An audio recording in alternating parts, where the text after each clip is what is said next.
Well, another day, another story, more to talk about. We have the New Jersey Devils and all of their woes. We have some Jack Hughes drama. We have Olympic stuff. So much to discuss, and we're going to get into all of it. Some of the uncomfortable conversations that need to be had, unfortunately. Sometimes there must be uncomfortable conversations, and we are going to engage in some of them tonight. Lots of stuff to discuss. Live from New Jersey, it's Saturday night.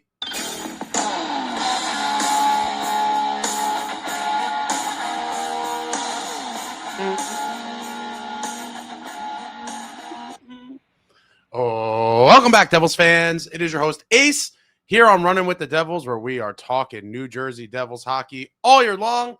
Please hit that subscribe button, smash the like, share with a friend. Thank you very much. And you just can't escape the news cycle, my friends. We cannot escape the news cycle. I was looking forward to a couple days off in preparation for the big Italy trip. If you are not aware, I am heading out to Milan, Italy to enjoy some USA hockey. Hopefully see the boys win the gold because I need something on the season. The Devils are just obviously a disaster. Cheers to all of you for coming out tonight. I'm all messed up in my position. I had to move a couple things. But cheers to all of you. There's so much to get to. But before I do that, really quickly, a couple of things I'd like to take care of at the top. Shout out to Brick City. Look at this thing. Brick City Hockey Apparel. For the old school folks, the Meadowlands Arena. There's the old Brendan Burns / Continental Airlines Arena with the cup years, 95, 2000, 2003. When I saw this pop up, I was like, this is a must-have. Brick City Hockey Apparel. I'm going to drop the link in the chat. They have some super sick designs that I really like, but this one obviously spoke to me. You guys know I'm an old school guy. The Meadowlands Arena is a great one. And then I also picked up this one, the old... the Marty Brodeur. Try not to whack the microphone. I don't want to get yelled at for tech issues. But there's a bunch of other cool ones on there too, so I'll probably be grabbing some more soon. But shout out to Brick City Hockey Apparel. Link in the chat. Check them out. They have some amazing stuff. Great quality garments as well. Nice screen print. A++. The other thing, before we get into all the nonsense, a lot of people over the past, year, 6, whatever it is, have been asking about in-person events. And so I'm doing a little tester here. I have a comment pinned in the chat. I am looking at doing potentially a live watch party in the Cedar Grove, New Jersey area. It's probably not going to be there, but somewhere right around there or within there for either the March 7th Devils home game. And a lot of people are like, oh, I'm going to the game, do a different one. So I don't know. There was a Saturday afternoon. I thought that could be good. Considering that one and the road game, which I'm an idiot, I don't have it in front of me here.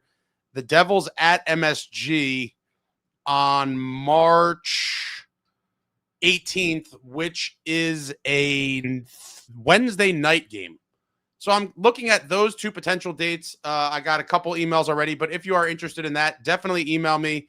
Space will be limited. Preliminary planning stages right now, so I will be getting back to everyone at some point tonight, not with the firm details, but just acknowledging your email. But I will go in order the emails were received, and space will be limited. So if you're interested in that, it's not a confirmation or, you signing up for it, but just trying to gauge interest to kind of get a grasp on this whole thing. So shoot me the email.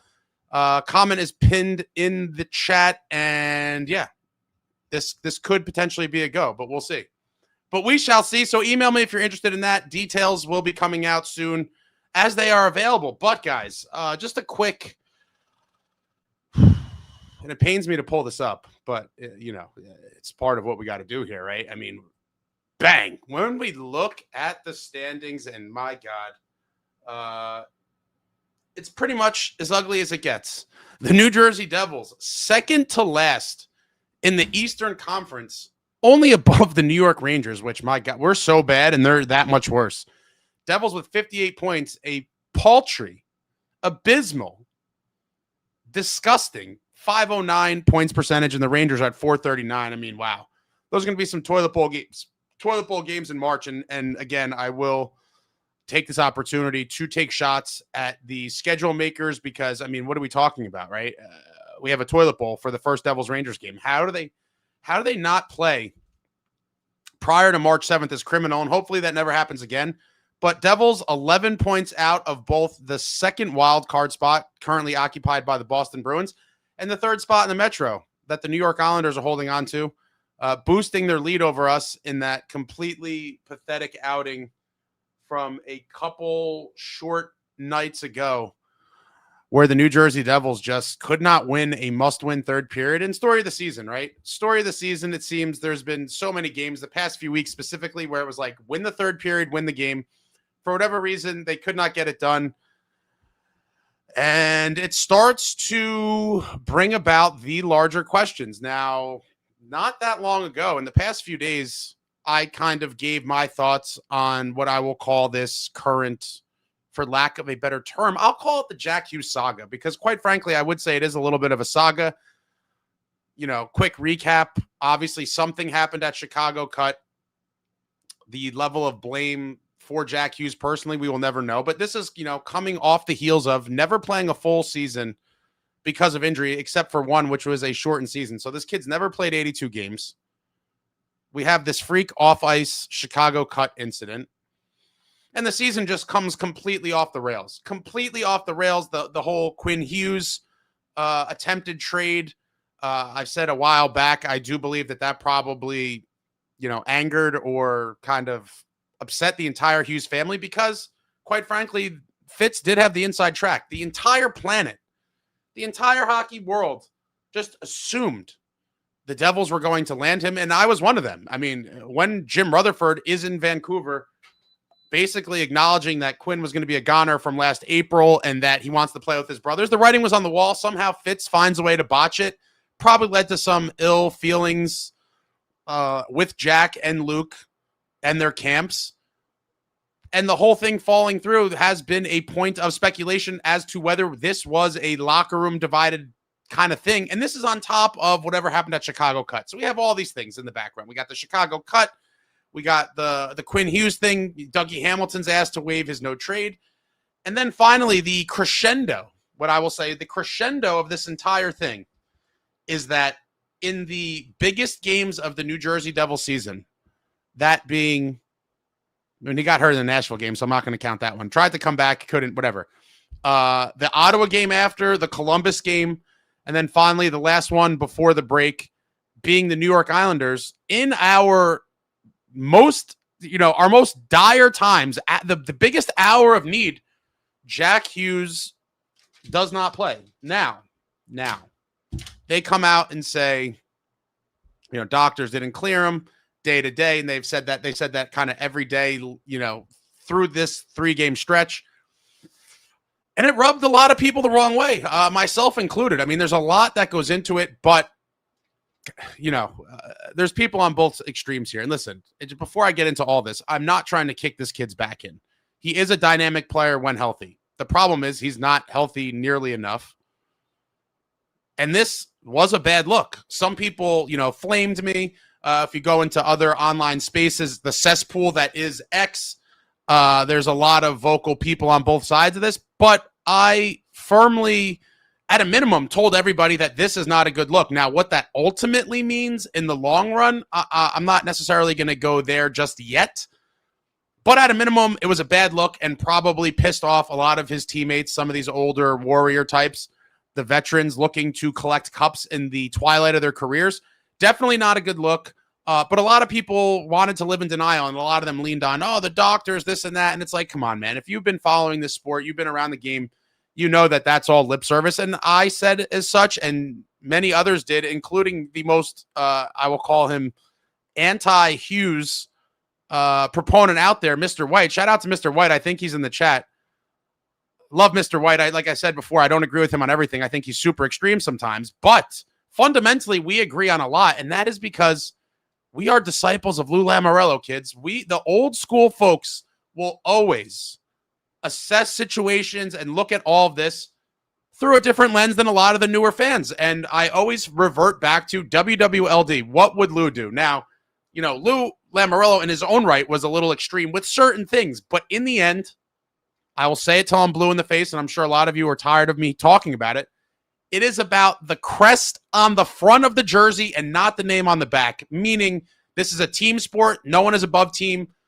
The Devils logo, which I don't have on my chest right now. I just have this Meadowlands Arena shirt, courtesy of Brick City Hockey Apparel. But it's all about the crest on the front of the jersey, not the name on the back. If you want to win, if you want success, you must have buy-in from everybody. This is a team sport, must be selfless, and it's not about the name on the back. Now, I do believe the franchise, unfortunately, post-Lou, has, quite frankly, moved away from that in a very big way.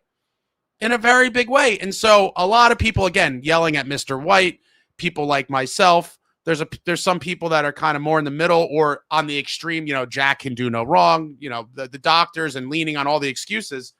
But in the end, I will never be convinced it wasn't a good look.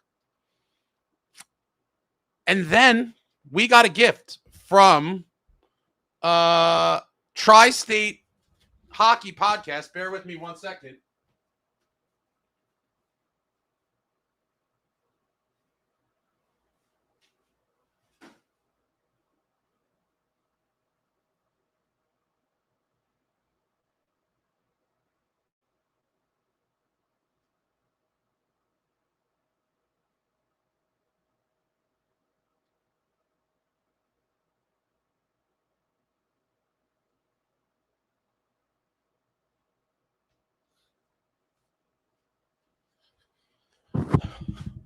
I just hit the mic. Mike Rupp had a lot of telling things to say, and Tri-State Hockey Podcast, one of my favorites. Arthur Staple, Johnny Lazarus, Mike Rupp. They talk about Devils, Rangers, Islanders. I just put the link in the chat for that. Let me just, did that not populate? It did. It's in there. Highly recommend it, but I want to kind of dissect a couple of the clips from their latest episode because, quite frankly, this was confirmation of a lot of what many people were saying. And the crazy part is there's still people out there that are trying to discredit this, even though Mike Rupp had said it. It's completely insane to me. But like I always say, don't believe me or some of these others. Believe Mike Rupp. But I want to play the first clip where they talk about another guy that has been quite a contention point within the fan base, and that's head coach Sheldon Keefe. You guys know how I feel about Keefe. I do think he's had a raw deal for a large percentage of the time he's been here, forced to play several AHL guys every night. He has a core that has been just drastically underperforming. But the first clip I want to share and talk about with you guys is on the Tri-State Podcast. And again, check them out. Great podcast. Highly recommend it. I put the link in the chat. But the first clip, they talk about Sheldon Keefe, and let's just take a look here. After that awful Devils game last night, just wanted to see your guys' thoughts on what the Devils should do next. Seems like everyone online, at least, has given up on the score. But I feel like ever since Keefe has come in, they just haven't been able to score. Under Lindy, they were perfectly fine. They looked exciting. They played the fast game. Now it's hard to even watch a Devils game. Is that on Keefe? Is it more of like the supporting cast around the core that Fitzgerald has put together? And where do you go from here? Do you blow up the core? I personally don't think so. I think it's more of just getting players that can play faster, more skilled. Like the guys that Fitzgerald has gone out and got just obviously haven't been doing that. So just wanted to see where you guys think they should go from here. It's funny. I'm just looking back, like when they were 12-4-1, they were scoring plenty of goals. Like they weren't playing the way that they've been playing lately. And I think it's purely strip it down, just try to win a hockey game and play a good defensive style, because they've gotten so far from the way that they were playing the first month and a half of the season that I can't blame Keefe for just basically tearing up his notes and saying, just don't let them get 10 high danger chances a game. Let's start there. Let's start by playing good defense, trying to score some goals. I don't know that it's been this systemic, I see a lot of the Devils writers and they got a lot of evidence to back it up. You see a lot, they're citing a lot of data and everything to show that they've changed the style that they've played in the last couple of years from the way that they played under Lindy. And I wasn't paying super close attention to the Devils when Lindy was there. But I sure do remember Devils fans were really, really unhappy with Lindy Ruff as the coach of this team. So I'm not. They were booing. I'm not gonna, They were booing him after game 2. Like, remember at the beginning of the season, they were booing Lindy Ruff. Yeah. So I think that's a little selective memory. But they apologized. They said sorry. They cheered sorry, Lindy. And then Lindy said he'd have a beer with them, if you remember. Yeah. Yeah. So I just kind of feel like, you look at the way that the team has played lately, and they're just a mentally broken group. And as an NHL coach, we have this debate a lot. And Rupper, and even Johnny at the college level, I understand younger guys, different range of skills. But like Rupper, you can speak to this, that people, regular fans, and even some media people who never played, think that the job of an NHL coach is to kick ass and motivate everybody to play. And it is about, in my experience, about 10th on the list of requirements of an NHL coach. The basic requirements are provide the system, make, consistency in your effort and your practice habits and your playing habits. All these other detail-oriented things come before kicking guys in the ass and making sure that they're ready to play. And I feel like we are at that point now with the Devils, because the season has, in the last 3.5 months, has just fallen into a complete abyss. Like, it's black hole time with this team. Like, it's incredible to see the way it's fallen apart. So I don't know that they've turned into a team that wants to win 1-0 games. They've turned into a team that needs to put one basic fundamental building block on the positive side and start building it back up. And obviously it's too late for that now, but that's just the way I see it. I don't see a team that is coached a different way than they were early in the season or managed a different way. It's just everything's turned to shit, basically. And that's just how you kind of bring it back. I don't know how you feel about that, Rupper, when the topic of what an NHL coach's job is and how it changes throughout a year. It just feels like they just don't win. Like they're broken. Yeah, I think their build is a little bit broken. I do believe in the core still. I think you got to be kind of pot committed to that. I think it needs to be complemented better. And I think there needs to be a little adjustment in the core. And I think you need to sit down with the core and have a little coming to Jesus moment. Like, I just feel like that conversation has to be had. And, but as far as the coach, I mean, you go back to Lindy Ruff, and I'm not trying to discredit him because he's been incredible what's been going on in Buffalo here, but there was no expectations on that team. That team came out of nowhere.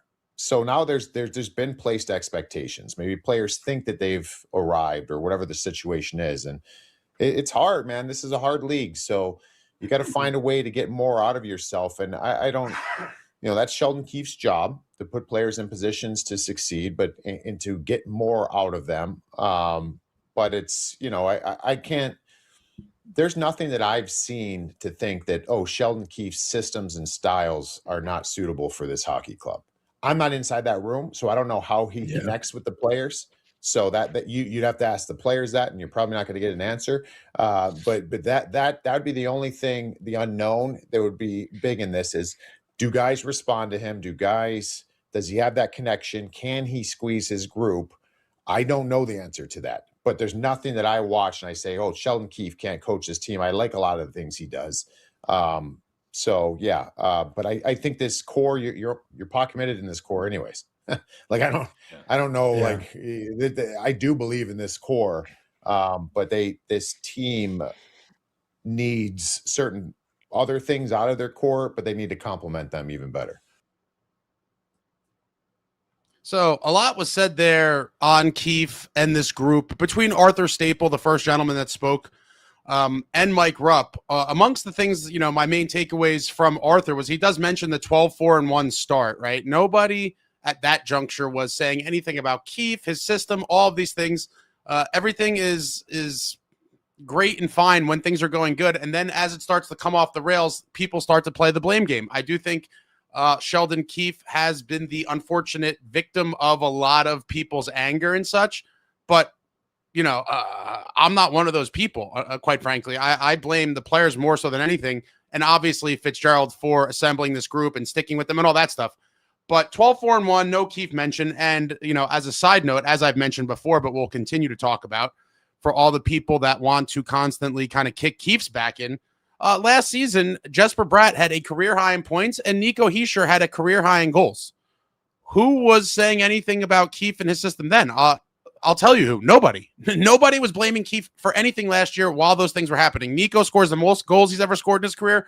Jesper Bratt over a point per game. I mean, what more, evidence would you like to just come to the painful realization that these guys are underperforming this season and it's not Keefe's fault? And then Arthur went on to talk about the job of the coach and basically say, at this level, it's not their job to, give them a kick in the ass and get them going. Like, this is the best league in the world.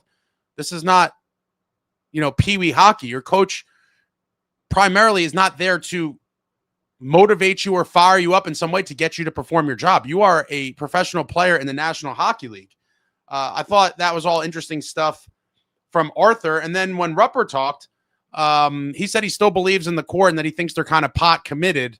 But then he went on to say maybe there needs to be some adjustments. So it's a little unclear as to where he stands on that overall. But he did say he thinks, he believes in them and he thinks they're pot committed. Now, I've said forever, I think you have to trade at least one of them, in my opinion, which would still be, if you trade one, you still have 3 of the 4. So you're still, you're looking to shake it up, but not blow up the entire thing. But that's kind of what Rupp said about that. And then the other point, which I've been saying forever, is that he thinks they need to be better. They need to be better complemented. Something that I've said about Fitz, and one of my main knocks on him for quite some time now, is that I do believe the supporting cast has never been correct. He's consistently went in free agency or trade, whatever it may be, and kind of looks for these budget type fixes. And, when you do budget fixes, they go nowhere. Look no further than, Juho Lamico, right? I mean, that was one that kind of infuriated me. And despite the charts and graphs crowd trying to pitch that as some sort of win this past offseason, it was very clear that that was not a needle-moving move. The guy was playing in Switzerland for the past 3 seasons for a reason. And so I don't care what his expected this, expected that. It's all nonsense. He was in Switzerland for a reason. Fitz brings him in the offseason as a 4C, and, that's a budget fix. Or a budget, not even a budget fix. It's a budget attempted fix that failed. Obviously, the most glaring kind of Fitz maneuver or non-maneuver, in my opinion, was the failure to replace Tyler Toffoli with a legitimate top 6 winger. We saw that, with Jack, Tyler did look pretty damn good. I understand why we moved on from him, but there was 0 reason to not replace him. And that was very tragic, honestly. And to believe that constantly, the answers are in the room and that these random guys we have are going to step up and just become legitimate top 6 wingers is psychotic. And so we have all of these things in terms of complementary pieces and the supporting cast. And I do agree wholeheartedly that that is on Fitz. They've never been supported properly. And like I've said a million times before as well, the identity of this team is a soft, finesse, skill team. That cannot be your team identity, folks. I'm sorry. And now you do need these players to win. They have their importance, and you absolutely need some of them. But if that is your identity, you are going nowhere fast. And look no further than the 25-26 New Jersey Devils, my friends. Currently 11 points out of the playoffs. The season over before the Super Bowl, and that's what you get. That is what you get when you don't bring in the right pieces. I've said forever, and many others, a lot of the other typically old school type fans, is that you need that snarl, you need that sandpaper, you need the grit, you need the dogs. And Fitz tried with his heavier, edgier, more violent movement. I did like some of those moves, Kovacevic, Dillon, but you need them up front. And Nason and Cotter, while they bring it a little bit, and, obviously Nason's had his injury problems, it's not nearly enough. And you need guys that could score. The skilled grit, the scrit, as we call it around these parts. I'm not saying this guy exactly, but just for a loose example, a couple years ago, I was very interested in Tyler Bertuzzi. That is a guy who brings all of that. Gamer, fierce competitor, definitely heavier, edgier, more violent, and he can produce. This team has desperately needed a couple guys like that in the worst way. And I do think that would go a long way in transforming the identity of this team from what it is to a more well-rounded hockey club, because as it stands right now, it's a complete disaster, and here we are. But that's what happens when you kind of overload on one particular type of player and go all in on that identity. It is a broken identity. and it sucks. And I'm in pain. Go USA. And before I get to the next part here, let's just do a couple comments. Mac, thank you for the super. I'm sick and tired of Prima Donna Jack. Way too much smoke around him. The locker room must be fractioned to a certain extent because of all this BS. I'm going to get into this a little bit more, but it certainly seems like the locker room has issues, despite, them trying to run cover and extinguish any sort of stories or, cast doubt. And it all goes back to Chicago cut as the first step. I do believe whatever happened there, and we may never know the real story, I do believe that probably rubbed a lot of guys the wrong way, specifically veterans, obviously, who are, putting their bodies on the line on a nightly basis, trying to compete in their older ages, desperately looking to win a cup. And we have several guys in that kind of camp. And to see whatever happened transpire probably really, really did irk them. And then again, the failed Quinn Hughes thing, that was probably a whole nother turmoil type situation. Dougie Hamilton asked to waive. Didn't work out. There's guys still here. There was probably some other guys that were rumored to be in a potential deal feeling uneasy. And so now we have this whole shitstorm of nonsense kind of dividing the locker room. And, no one's in there, but it's not too hard to kind of deduce what is going on in the minds of a lot of these guys. But I'm going to get into more of this in a little bit. But I certainly think there's issues there. I don't think that this is a conjured, completely fabricated thing as many people would like to believe, because there's a lot of the people that, there's nothing ever wrong, the sunshine and rainbows crowd, and it's all good with those folks. But I don't believe that's the reality. Many of you don't. And I certainly think there is something to a lot of this stuff. Let me do a couple more comments before I get into the next clip.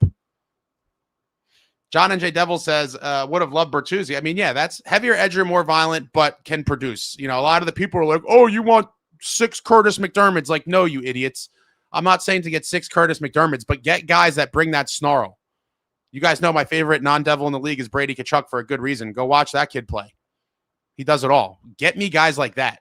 Obviously not, you're not going to get, that level, but, Bertuzzi's, there's plenty of other guys in the league that could do a little bit of all that stuff and hopefully rub off on other guys. It's honestly what we've seen intermittently from Timo Meier, and I know a lot of you are down on Timo Meier. Listen, I'm down on him too, but this whole group has underperformed. I'm not going to single out Timo Meier and crucify him the way many of you are, but that was kind of the idea when they brought him in, and get me a few more guys like that. Hopefully Timo wakes up a little bit down the stretch of the season, but I just do think, for the rest of the season, it's hard to even put much stock into it because this has been a broken group for so long, and the body language tells it all. They just look completely dejected. But a guy like Bertuzzi, and again, I'm not saying him specifically, but guys like that are the guys you need to win, and we don't have them. We absolutely don't have them. Run with the Wooden says, Dowling is so old but hustled so hard. I respected the guy. Serviceable. While many people bashed him, for a guy like him, like I said last year, all you could ask for is just don't be a liability. He didn't, contribute offensively, but just don't be a liability. And he was serviceable in that role that he shouldn't have been in for however many games he played. Running with the Woods, if only we kept Dowling and Sprong would be in the playoffs, obviously. Tasha, Dowling's hit before Nemitz OT winner was incredible. It really was. Hustle play that led to the whole thing. Kind of forgotten about. David Chime says, Keefe ended the heavy, edgy, violent game and team has no identity. Ruff gave us speed identity, now none under Keefe. David, I'll never agree with you, my guy. You're an anti-Keefe guy. It's all good. But these guys are getting chances every game. Missing breakaways, missing open nets. Like, I'm sorry. That has nothing to do with Keefe and has everything to do with these players. Mr. White says, Canada will smash the States. Yeah, you're a Canadian. I'd love to see it in the gold medal. USA versus Canada in the gold medal for all the marbles would be phenomenal.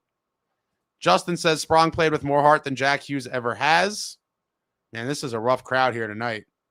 Really rough crowd. Benjamin, what happened in Chicago was the child narcissist was acting the fool and crippled himself. Imagine dealing with that. I mean, again, we don't know, but you could speculate a lot of different things.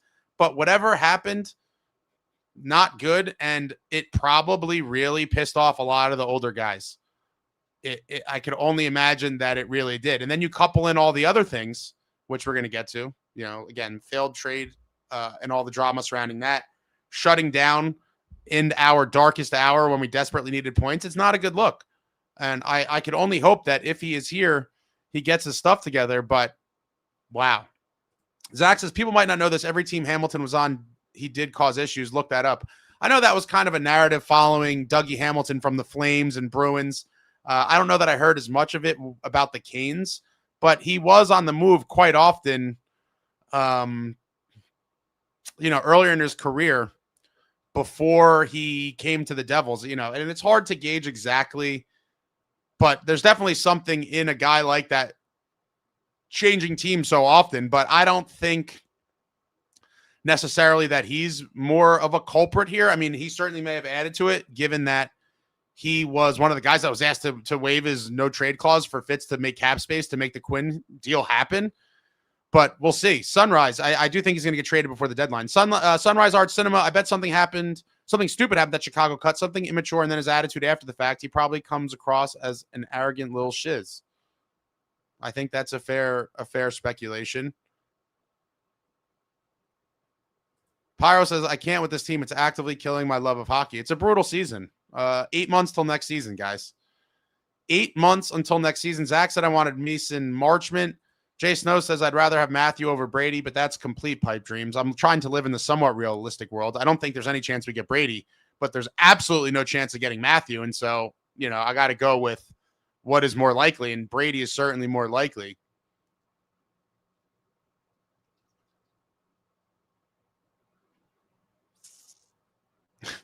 Some of these comments are crazy. Mac says, I remember the comment Luke made about Timo in the Grits video, Scarf Boy seems very condescending. See, this is where, again, I have to be fair. I just think that was kind of ball busting. I don't, people look super deep into everything. I don't think there's anything there. I mean, people will take it differently, but I just think that's kind of, young kids busting each other's balls. All right, I'm scrolling down here. We got Play Freebird. Justin with a bold proclamation, neither Canada or USA will be in the gold medal game. That's kind of a hot take. I think Canada definitely gets there. I could see USA struggling. I really hope it doesn't happen. But Canada is just super loaded, man. It's like a disgusting lineup. Probably one of the nastiest teams ever assembled. And they've had plenty of them over the years. Pretty much every, Canada's so good, they could make a whole nother team without the guys on their main team. They could make like a B team, and the B team probably would have a very good chance to win a gold medal. That's how deep and excellent Canada is. Gary says we need to go back to the trap like Cup years. I don't know about all that, but definitely need to diversify the roster. Hokic says Dougie stock is at an all-time high. Yeah, obviously responding in a big way after being healthy scratched. Went on an absolute tear, registering a point in like 8 or 9 straight games. Anson says we got to hope for a lottery win. Separate issue. I want to trade the pick. Now, a lot of people are going to disagree, but listen, guys, I'm completely tired of talking about the bright future. Sarando says, is Timo the worst contract in the NHL? Not even close. Not even close. Mr. White says, I'll enjoy watching Marchand, Suzuki, Wilson destroying everyone. That's certainly a line. Marchand, Bennett, Wilson. David, 5-on-5 system consistently generates below average scoring chances. Team has problems finishing. You need to open up ice or go full-on modified trap. Sit on hands, Keefe, just like Fitz. Sorry, David. You're not gonna ever convince me. They generate plenty of chances to score goals, and they do not, because they have zero finishing ability, and then they wither. Confirmed by Sheldon Keefe and Nico Hischier. So, guys just got to score. I'm sorry, but they get plenty of chances. Could Keefe's system not be ideal for this group? Maybe, but I'll never say that's the main reason that we are where we are. Absolutely not. We have a lot of off-ice turmoil and just probably a near record in inefficiency in terms of shooting percentage that it would be hard to even replicate. Sunrise says, hot take, it's ridiculous that Russia isn't in the Olympics. I completely agree. I absolutely despise politics. I think it should be completely removed from sports in every way. And I don't think, not allowing Russia to compete, I think is complete garbage. I've talked about this before.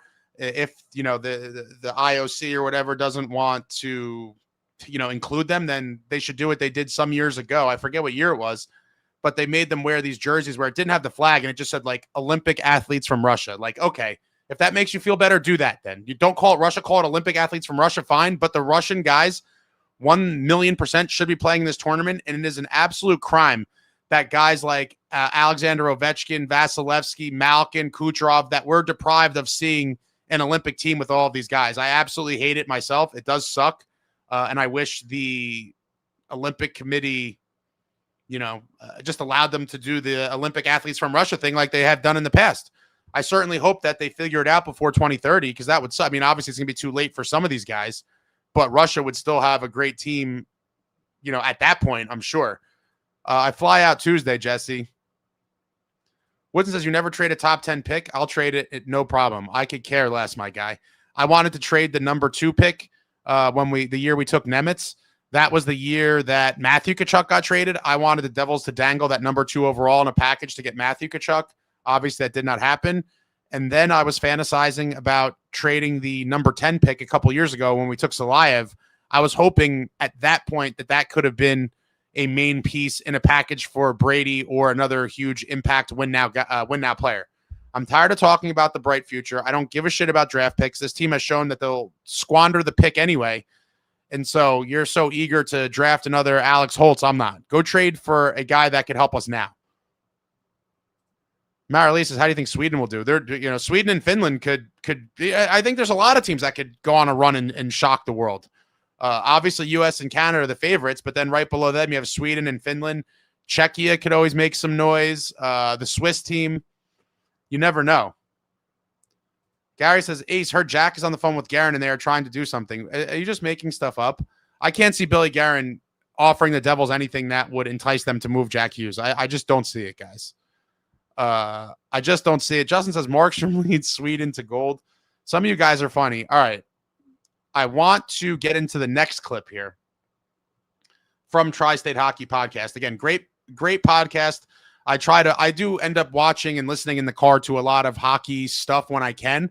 I obviously love Wingmen, the Tkachuk Brothers podcast. I think it's phenomenal. If you haven't seen that, check that out. A lot of people don't like them, but I certainly am not one of them. American heroes that hopefully play a big part in America bringing back a gold from Italy, and hopefully I just want that to happen so bad. Witnessing USA win a gold medal would be sick. But Tri-State Hockey Podcast, Arthur Staple, Johnny Lazarus, Mike Rupp, they do Devils, Rangers, Islanders. It's kind of a very cool, metro area coverage, gives you some good insight. And the next clip I'm going to play is also some very telling stuff from Mike Rupp, in my opinion. Let me just do a couple more comments. Natasha, team politics have no place in sports. Completely agree. Robbie's Bench Toss says, I'm looking forward to the vlogs. Oh, you're going to get the vlogs. A lot of food, a lot of hockey, a lot of sights and sounds. If you're into that sort of thing, I will be doing probably like a daily vlog from Italy while myself and Traveling Devil just eat our way through the country and check out all the sites and go to the games and stuff. I'm looking forward to it for sure. For sure. Mr. White says, common denominator of the players. How many coaches do we want to crucify before we blame the core? Tell him, Mr. White. Tell him. This is something I've said. And it's just because people want to live in this fantasy land. It's much easier to believe that the single guy, the coach, is the issue than the group of players that have been here. The constants are Fitz and the core, period. I've said this a million times, and you're completely right, Mr. White. To scapegoat yet another coach for this group underperforming, at some point you have to take that hard look at this team and be like, you know what? It's not the coach's fault. It's their fault. How many coaches are they going to kill off before people wake up and say, you know what? We were wrong in funneling our hatred towards the coach and blaming them and trying to make them fall on the sword, when it's the players and Fitz, obviously, for keeping the same group largely intact and failing to get the right pieces around them. It's Fitz and these guys. It is not the coach. And I'm going to feel bad for Sheldon Keefe if he ultimately is scapegoated. And I have said, if he has to be part of a full cleanse with Fitz, then I'm not going to be in uproar about it. But it's super unfortunate because I think he's gotten a raw deal since he's been here. And I think the people blaming him, it's more just misguided stuff, because you rather blame him than realize these players that you worship are not the players you thought they were. And that's just the reality. Crest on the front of the jersey, not the name on the back. Not the name on the back. All right, we get to the next clip. Some really good insight here. Let me get this off. Some more good insight from Mike Rupp. And for those of you that are not aware, Mike Rupp, Devils legend. Devils legend came up with the Devils, scored the game-winning goal in Game 7 of the Stanley Cup Finals in 2003.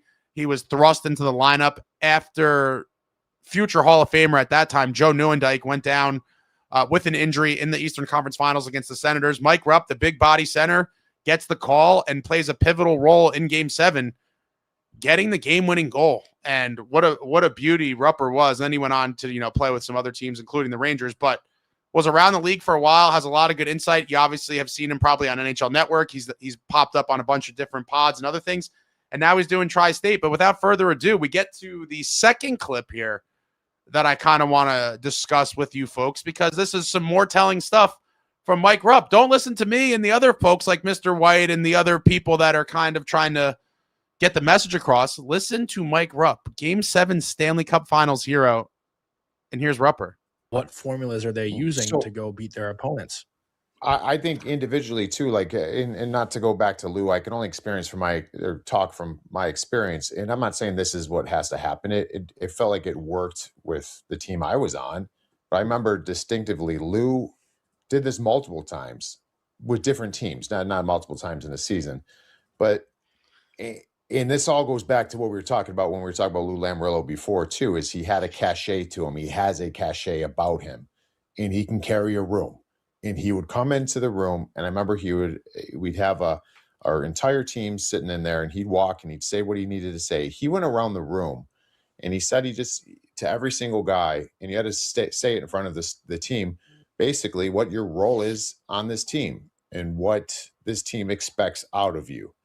And it sounds elementary, it sounds dumb, it's whatever, but when you state to everybody what's expected out of you for the hockey club, because in our minds, I could do more, I could do more, I could do more. Like, that's what we want. But no. It's not about what you're doing more. Do you know what your job is here? Yeah. Like, do you know what your job is on this roster? This is what we need from you. Anything after that's icing on the cake. Lou would establish those things. So when it would come to me, it was very plain and simple. I'm a big body that has to play big. I have to hold on to pucks, and I cannot get scored against. That's my job. If I said to him, well, I secondary scoring, a chip in once in a while, he would have stopped me right in that moment and said, nope, that's not it. This is what, and I'm saying it in front of all of you guys. So we're all on the same page. Yeah, look at this roster to me, and this can go across a lot of NHL teams. Do you think everybody knows exactly what their role is on this team and what this team needs? I mean, I'm going to use one example. Paul Cotter, love his game. Love his game. I think he's inconsistent. I think he gets in his own head sometimes, but we see this guy play a heavy game sometimes. And I'm like, oh man, they need that because this is not an overly big team. But we're also see him get bumped up. And the way he started this season, he's playing on a top line. He's getting used in these situations. Does he understand what this team needs as a baseline every single night? Like every single night. And I think that comes from a coach can say that. That's got to come from the guy who signs you to your deals, your GM, to come and establish that baseline. So, I mean, that's the biggest thing. You've got a bunch of players that are trying to score goals, and that's the name of the game. And this team stinks at scoring goals. But can you bring something that we know you can bring every single night? They lack that in a big way. Another very telling little tale from the Rupper, from the Lou days. And I will talk about the Lou days and his principles until I have no more breath in this body, because Lou was all about team. And there Rupper told a tale where he would go around the room. First of all, can you even imagine Fitz addressing the team? Never mind in this kind of situation where in front of everybody going around the room, what's your job on this team? Like, this is true involvement, buy-in, leadership, and going around the room. And do you know what your role is on this team? Number one, I can never imagine Fitz even doing something like this. And number two, I don't know that the players themselves, or at least some of them, would truly be able to identify what their role is on this team in terms of helping this team win. And I think that's a problem. I think that's an indictment on Fitz and some of the players to some extent, but probably more so on Fitz. I just can't see him doing something like that, but it is very interesting to hear Rupper talk about how involved Lou was. And because Lou, like I've said a million times before, all about the crest on the front of the jersey, always had his finger on the pulse of the team and would do whatever he could to win. All that mattered to Lou was winning. Winning, period. Lou was a winner and would do anything he could to win, help the team win, whether that was make a hard trade, fire a coach, even if the team was seemingly doing well. If he felt like there was something off, he would fire the coach. Happened plenty of times.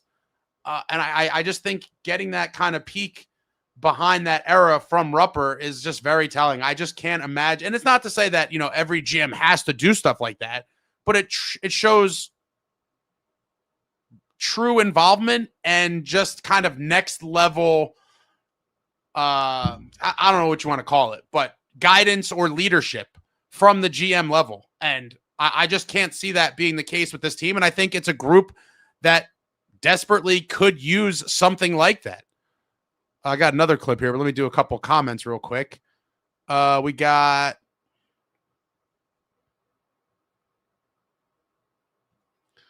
all right, so Woodson says, if we can't blame Keefe and we can't blame Jack, who's at fault? I never said you couldn't blame Jack.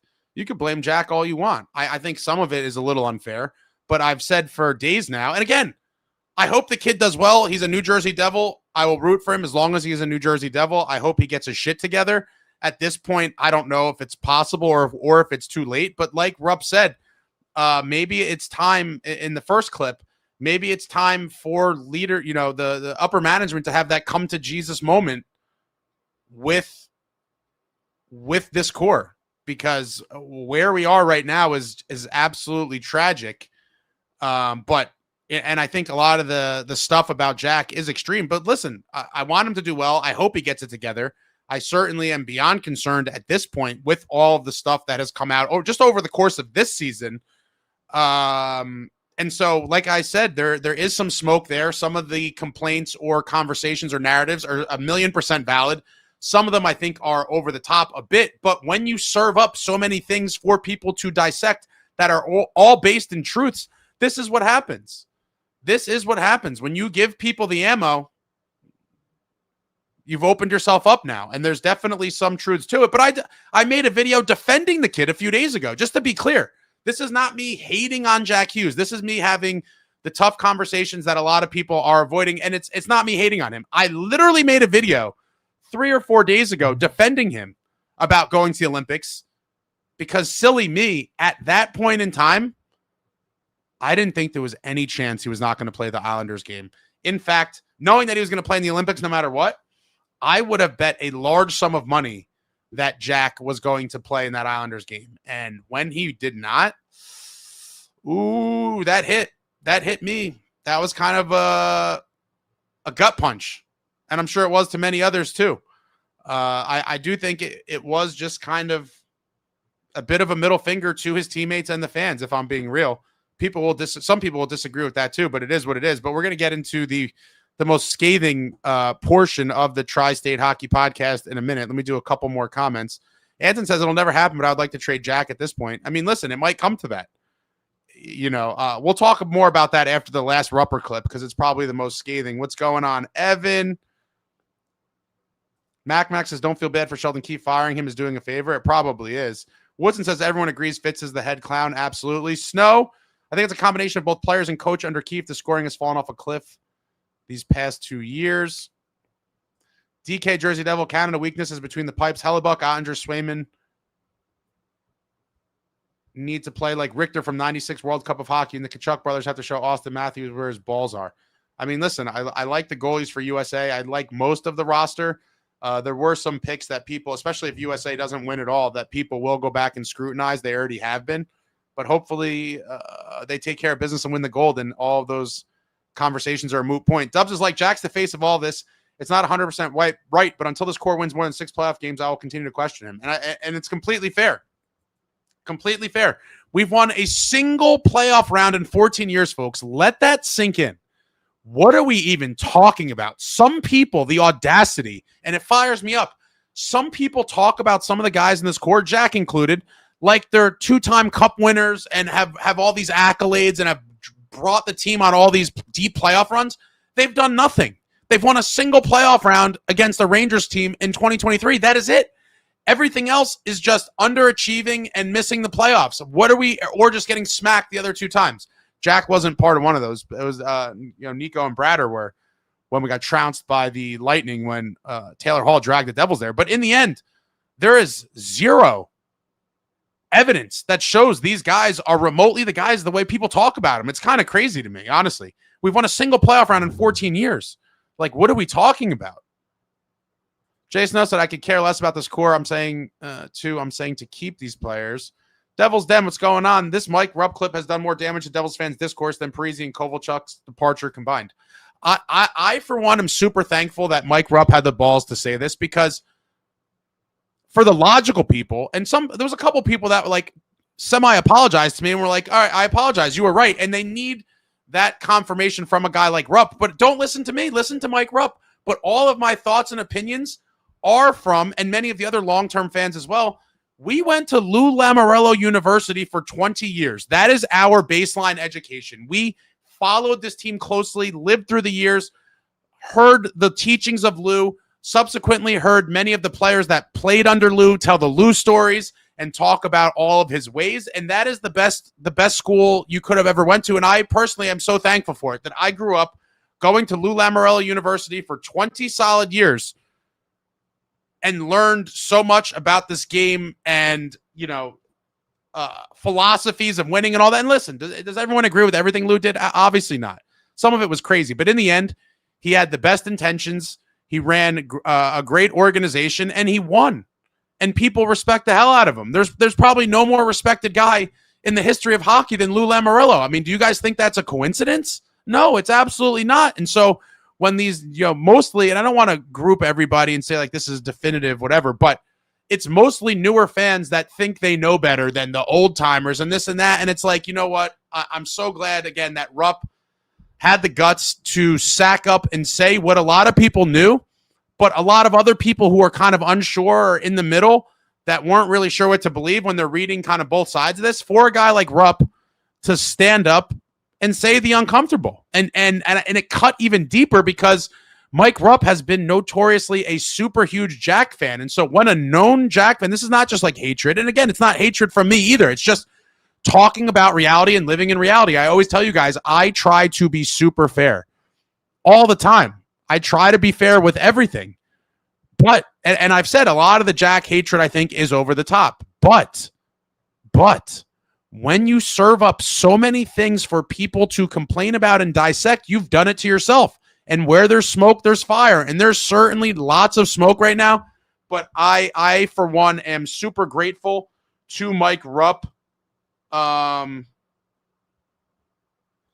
for saying it, because not many people would, for fear of whatever, retaliation of some kind or burning bridges. Like, a lot of people stay quiet.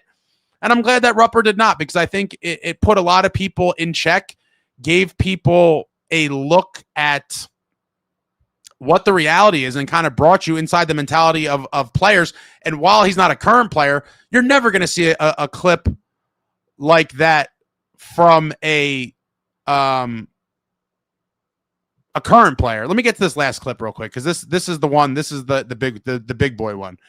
But shout out to Mike Rupp for doing this, because not many people would.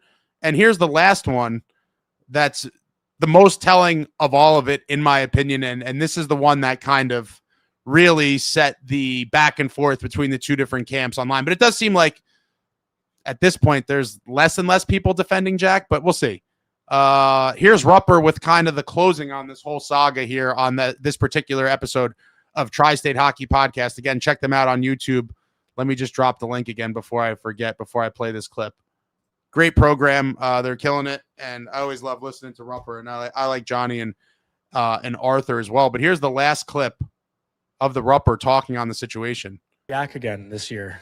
And Rupper, I know that was something we kind of discussed on last episode. Arthur, not sure if you want to discuss it either, but last night Jack doesn't play a game before the Olympics, and Jack has not really been healthy since he hurt his hand. Like, we've seen him in the cast he's wearing, and hasn't really been scoring since he came back. It's just, I agree with a lot of things Joe just said, but I feel like Jack is the biggest thing here this year with the Devils that went wrong.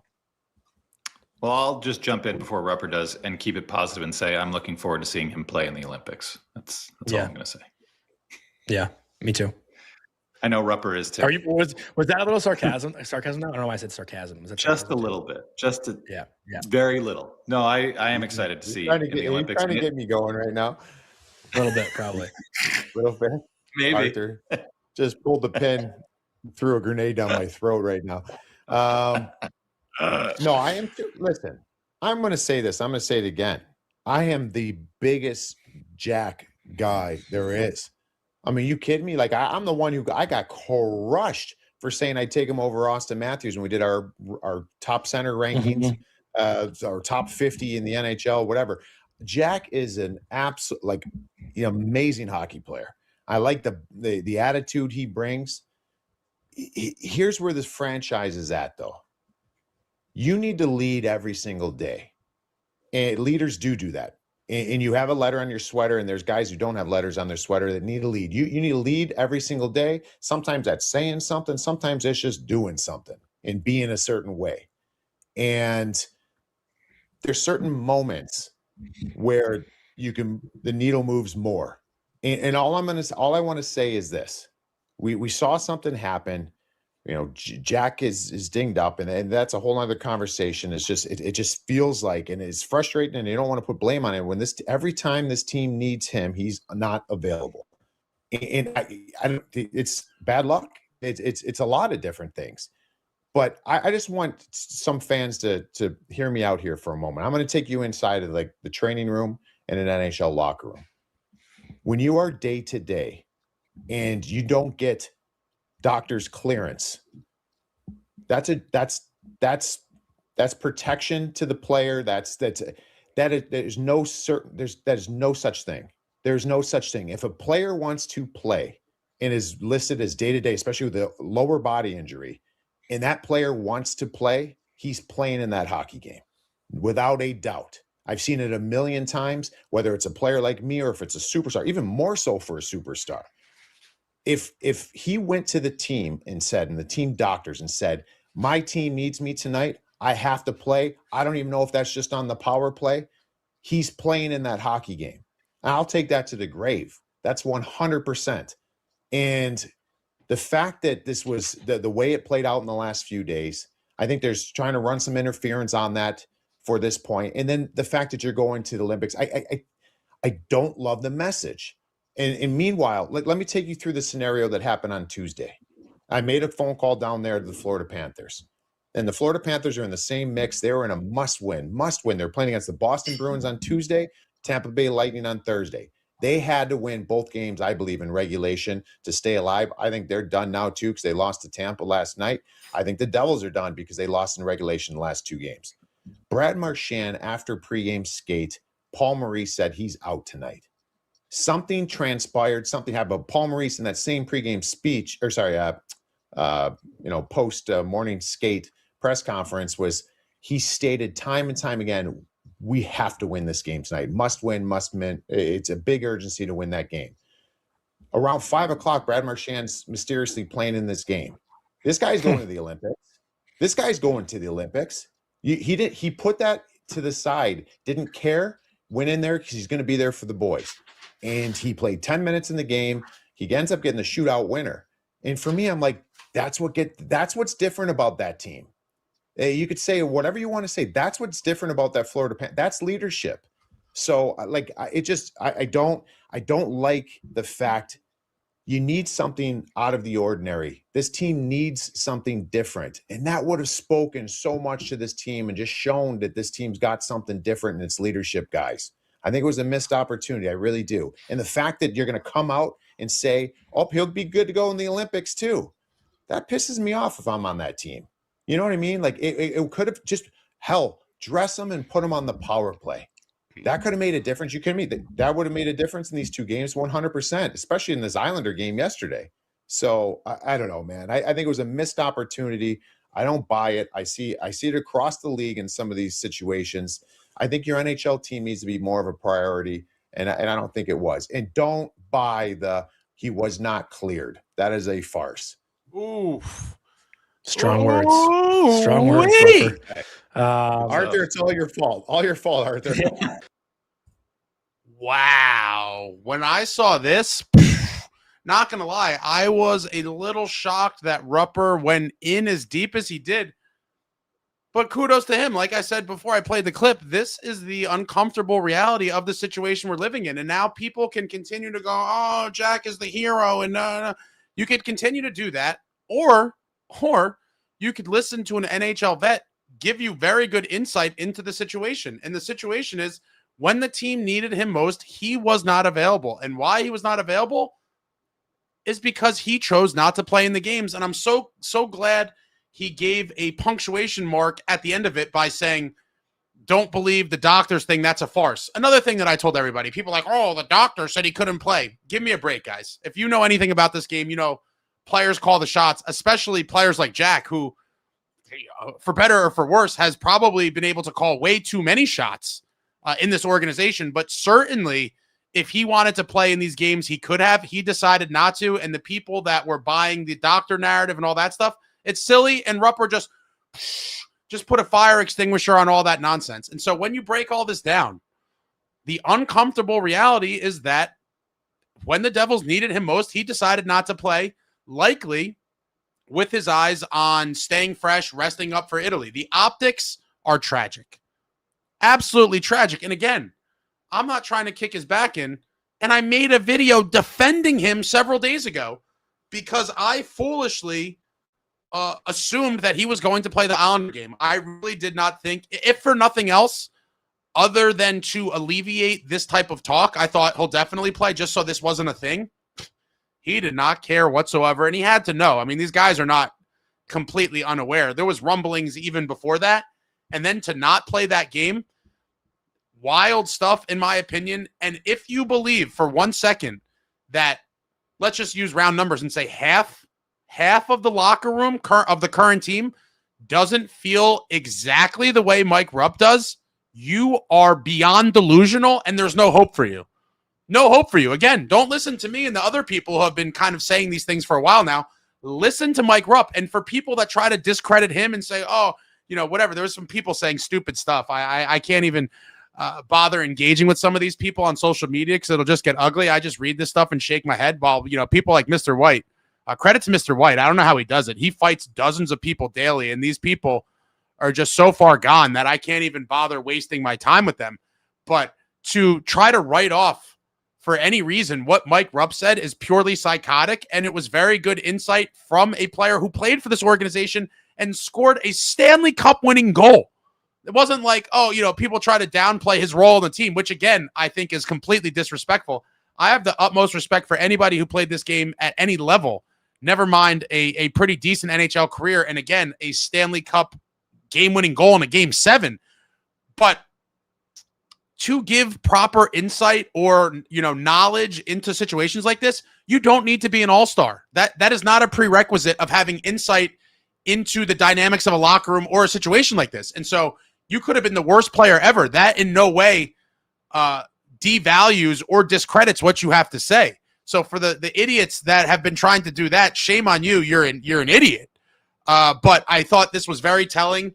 The painful truth that people have been ducking, many people, and the painful truth that many of us have been saying for a couple of days now. It is what it is. But when you look at the whole situation, it's not a great look. And you really have to start questioning whether this is the guy that you want as your franchise player and you build a team around, or consider one of your quote unquote leaders. Like this is not leadership whatsoever. This is quite the opposite of it. And so for all the people that are upset about it, they have every right to be. And if you're one of the, oh, Jack is the man and blah, blah, then that's your prerogative, but that's not the real world. And so if you don't think a lot of the guys in that room feel exactly like Mike Rupp does, you're just living in an alternate reality. That certainly is what many of these guys are thinking. You know, just look for example, I'm not putting words in people's mouths, but I suspect, this is just my suspicion, but a guy like Brett Pesce, the blood and guts warrior, let's look at my man Pesce. I get a close-up on this, not to be creepy. This is a throwback warrior, folks. Oh, jeez. This is Brett Pesce. They don't make him like this man anymore. He missed, like, I think 10 minutes of game action. Right back out there. Brett Pesce, folks. The guy literally face planted on the ice. And shameless plug, if you haven't seen my sweep, that was courtesy of my sweep the deck vlog. I'll just put the link in the chat. If you haven't seen that, check it out. But Brett Pesce, guy face plants on the ice, splits his face open. He misses like 5 to 10 minutes of gameplay, gets stitched up with the zippers, and comes right back out there. Do you think he respects a guy who shuts it down, resting up for the Olympics when our season is on the line, when we're on life support, trying to keep the plug in? Do you think a man like that, with the stitches down his face, who's putting his body on the line every single night, blocking shots, eating rubber, literally bleeding for this team, do you think a guy like that, who's getting towards the end of his career, who desperately wants to win a cup, respects a kid like Jack Hughes, who shuts it down for the 3 biggest games of the season before the Olympic break with his eyes on Italy? Ask yourself that question. And that's on top of all the other stuff before. I'm just talking about the most recent thing. You can't ignore the other stuff. That's out there too. But right now I'm just siloing this to the 3-game shutdown. Do you think guys like that respect that? Do you think they think that is in the best interest of the franchise? I think it's an obvious answer, if you're being honest. And now we dive into the comments. There's a lot of you. Shout out to everybody for coming out here. Cheers. And my friend Brian. Shout out to my buddy Brian. Thank you. Super diabolical. I'll get to that in a minute. I get a text that this guy, I think he knows I'm trying to eat healthy, and he's literally sabotaging me by sending food to my door. And it's diabolical. Completely diabolical. I'm going to get to that in a minute. David, how pumped were you when Keefe had them playing gritty hockey in 2024? Praised him big time. I did too. Then he put a stop to it, and he hasn't added something else to give identity. There's so much stuff beyond this. They did have that heavier, edgier, more violent stretch. October, November, December last year, obviously before the dreaded holiday break. We led the league in fighting majors. We were in scrums. We were active every game, and the team looked phenomenal. And then the break came, and it all went downhill. I do have a theory on this, and I do have some loose information. This topic will come back full circle at some point, but I will say, David Chimes, Sheldon Keefe is not the culprit here. Not the culprit here. Before I forget again, I want Brick City Hockey Apparel, folks. Meadowlands Arena, they have some sick shirts. I want to drop their link again and show them some love, because I do love the old school fan passion, and they have some great designs. Check it out. I just dropped that in the chat. They also have this sick Marty shirt. Love the old school Marty mask. Obviously, there's a ton of other great designs. Check them out. And then obviously, loosely mentioned, looking at possibly doing a in-person watch party for one of the Ranger games, potentially the home game or the away game. If you are interested, I will be answering emails in the order they came in. So definitely shoot me an email. Just trying to get a handle on that. Pinned comment in the chat. So go to the top. It has my email in there. If you're interested in an in-person watch party, definitely shoot me an email. But all right, we're getting back to the comments here. Jason says Fitz has no cachet and can't carry a room. Unfortunately, I agree there as well. Ritter, when are you flying out? Ace Tuesday. I am flying out Tuesday, and I will be taking you guys on the journey for those that want to see via the vlogs. Dubs is like, Rupper keeps stirring the pot, my man. Hopefully it creates some movement from somebody in this organization, because it ain't happening otherwise. I mean, listen, some people got to say the uncomfortable stuff out loud, and Rupper took up the mantle. Didn't think it was coming, but Michael says Rupp is making his case for GM. I would give so many different folks a shot at it. I don't know that Rupp would be on my short list, but there's a lot of former guys that I think would be, in the cloth. And again, it's a different time, so some of the stuff has to change, but I do think fundamentally you need some folks kind of cut from a similar cloth as Lou Lamoriello, because I think it requires it. Other than last thing on the Rupper clip, and then he finished it off talking about the difference between what Jack did and what Brad Marchand did. Warrior dog, a guy, and I hate to just rub it in the people's faces, but sometimes I got to. Last March, when Marchand's name came up as a guy probably going to get dealt, I told everybody, and many of the old school fans agreed with me. I said, I would love a guy like Marchand on this team. And, typically the newer fans, and again, I hate to pick on them as a group, but it's typically how this plays out with most issues. Marchand's washed up. He's 100, blah, blah, blah. Guy's a warrior and a dog, the exact type of guy we needed. Now, I don't think we were ever even in on him, and I don't think he would have considered coming to the Devils, but the point remains he would have been a perfect fit. The guy goes to Florida and fits in like a glove. Beautiful addition for the Panthers. Plays a massive role in the run to winning a cup. And if it wasn't for Sam Bennett's ridiculous postseason, Marchand would have won the Conn Smythe as the playoff MVP. And that's the guy Rupper was talking about. And so when you look at this, there is a big difference between the dogs like Marchand and a guy like Jack. We need more Marchands. Or Marchand's a pretty high bar to set, but anyone remotely of that ilk, those are the type of players that this team desperately needs.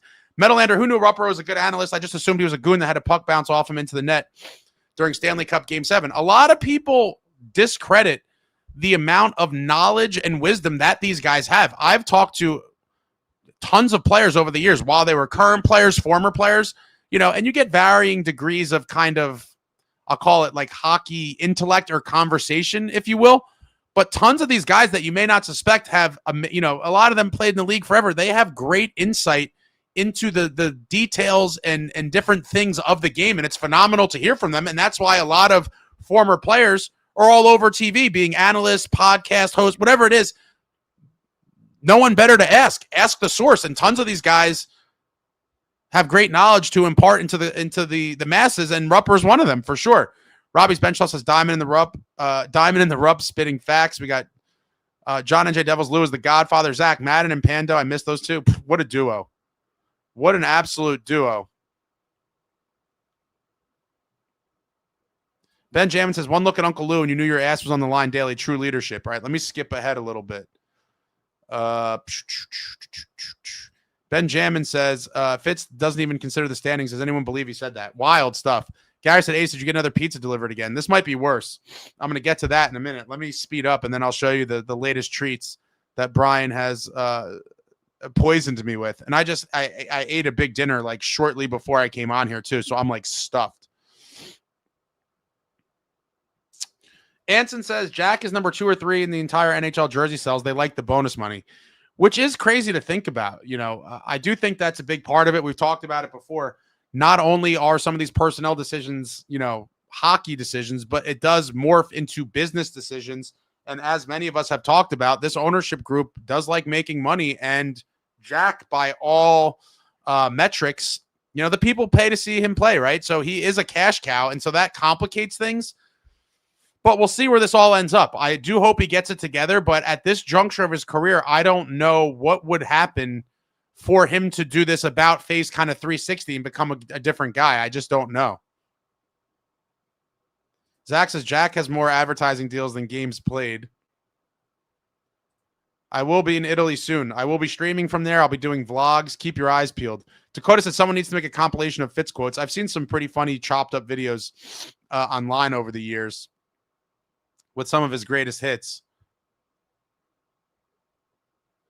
Natash said, I feel the same way as you, Ace. Not playing the Isles game was a major gut punch, and I didn't expect that at all. I certainly did not.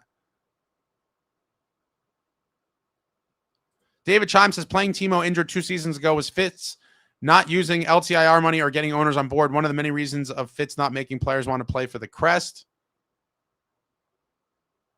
Jesse says, Ace, why do you always take 5 minutes to defend yourself against that clown Woodson? Someone who most of us have blocks, we don't hear his incoherent ramblings. Fire Fitz.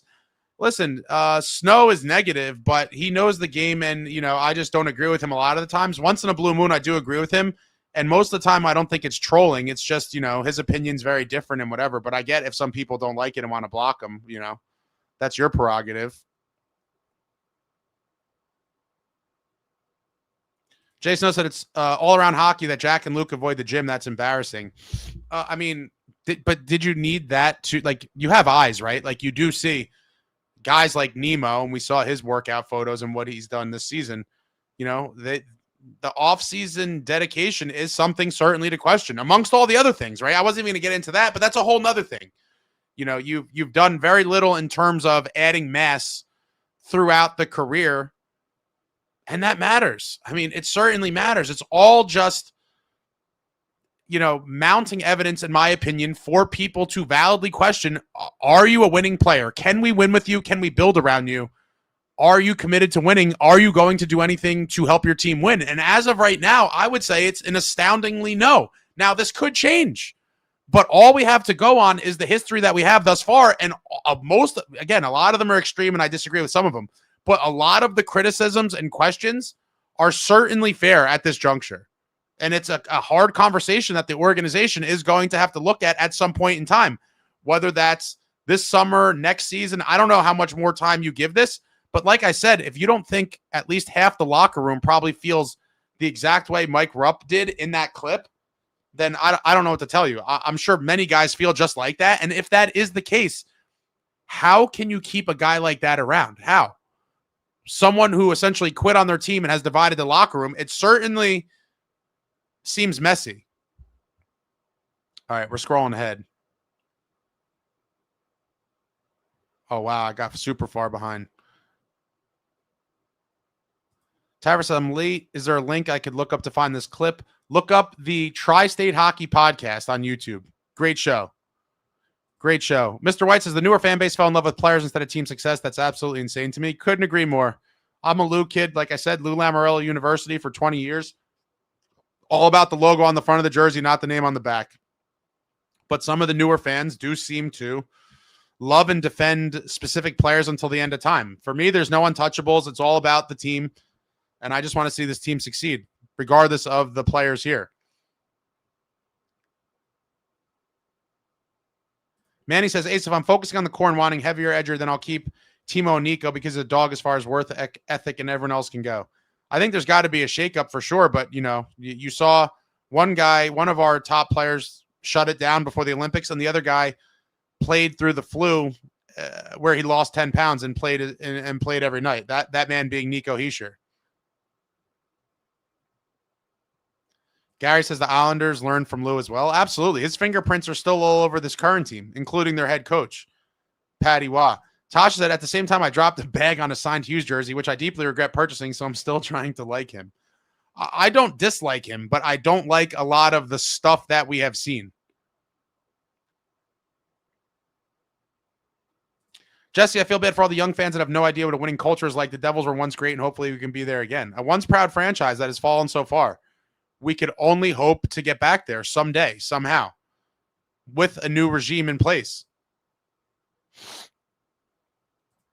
E. Learns Art says, Lou, 3 cups, 5 Stanley Cup finals appearances, drafted well, made hard decisions, pissed you off as a fan sometimes, but ended in constant playoff appearances for years. Absolutely.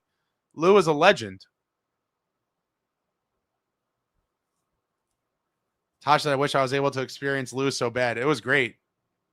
It was a great time. John says, Rupp put his balls on the ice. Travelin says, Rupp needs to run an offseason boot camp for the Devils. I would love nothing more than for some of the old school Devils to come back in some capacity, even if it's just like, consultant roles or on, I don't know what, but the old school guys would, and again, I blame Fitz and upper management for this because they've fostered this losing culture that allowed this all to kind of fester, and here we are. But these old school guys would have never accepted this. Jack Hughes would not be doing these things had he played 20 years earlier and came into the league in 2000 when Scott Gomez and Colin White and Brian Rafalski did, because he would have come into a veteran laced up locker room with legends like Stevens, Danico, Bobby Holik, Randy McKay, Claude Lemieux. These guys weren't putting up with this bullshit. It is a largely different league now. I fully agree. But to some extent, there will be some of that responsibility culture throughout. And some teams have more of it than others. Obviously, the Devils have none.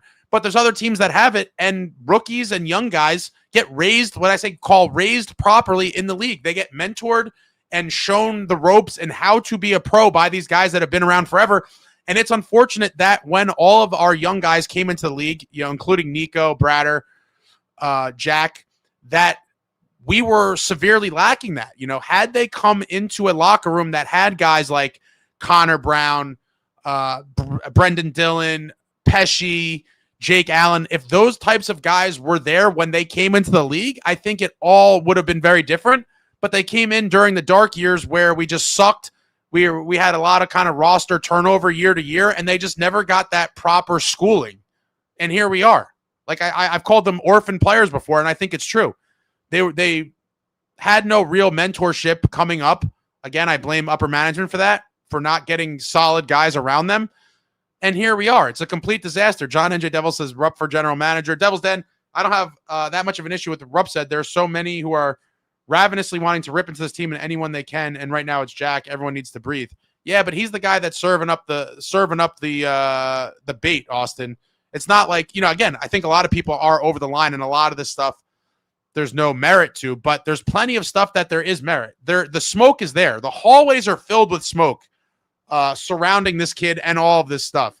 And I agree with Travel. The amount of hate you have for the guy is unhealthy. I don't know who you're talking to. I hope that's not me because I don't hate the guy. I think you're talking to some of the extremists. I'm just pointing out okay, yeah. Got another Rupp for GM. Zach says Jack is a pond hockey player.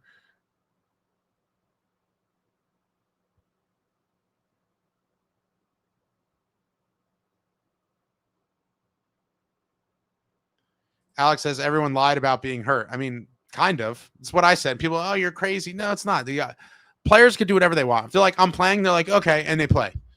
That's it. He decided not to, and his teammates know that. And again, we listened to what Rupp said. There's plenty of guys that are in that locker room that are thinking the exact same thing. That Rupp said. For the people that are in denial about it, I don't know what more to tell you. That's the closest thing you're going to get to an active player. An active player is never going to tell you that. But a former player turned analyst just did. I mean, that's as good as it's going to get in terms of supporting evidence. Travelin says Jack gets the game winner in the gold medal game. That would be great. I would love to see that. Tosh said I've honestly really soured on Jack this entire month. Travelin says hero of the country for a week. That'd be nice. Michael says Nico is not the right captain for this selfish, immature team. They need a vocal, in-your-face guy, not a lead by example one. The group as constructed, I probably agree with you. And I think, again, top down, I blame, I think it's the country club environment that Tom Fitzgerald has fostered and told us about. He told us that it was a country club, and it's probably gotten worse. And veterans, again, Pesci came up in Rod Brindamore. He doesn't play this shit. Pesci's as old school as it gets, as is Brendan Dillon and guys like Jake Allen. They see this stuff, and they're probably like, how is this allowed to go on? Like, what kind of dysfunctional organization did I end up on? And I think a lot of these guys probably feel like they were fleeced. And some of these guys, I hope for their sake, and it would kill me to to see them leave. I hope some of these guys ask out and go try to chase a cup somewhere on a team that has a real chance, because this ship is sinking. Robbie's bench toss says, so in summary, Rupp is saying Jack is soft and not exhibiting leadership and a must win. It's a pretty straightforward synopsis, I would say.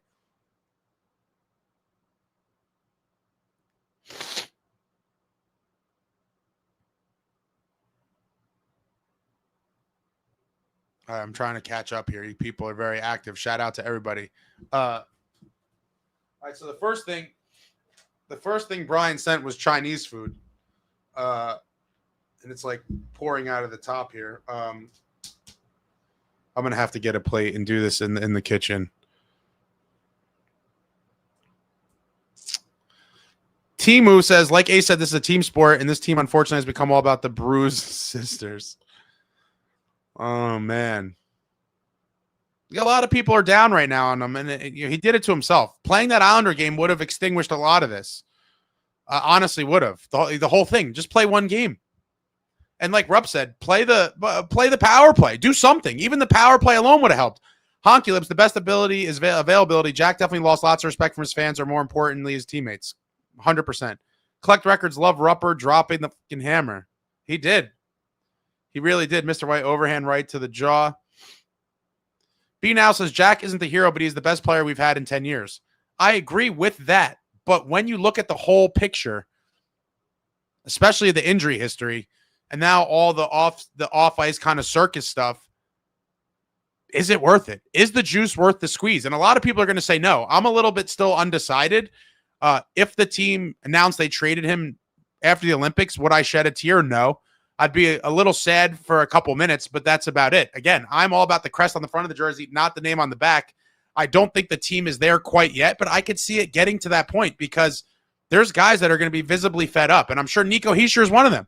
Guy's been probably puking and shitting for a week, lost 10 pounds, and he didn't miss a game. Jack Hughes shut it down to go to the Olympics. Nico is also going to the Olympics. He probably could have benefited from some rest, but he did not rest. He played in all the games. M Spells, what's going on, my man? C-Bone says the team is broken and I blame Fitz. I think we all blame Fitz, but there's plenty of other blame to go around as well. But I do think he's the main culprit.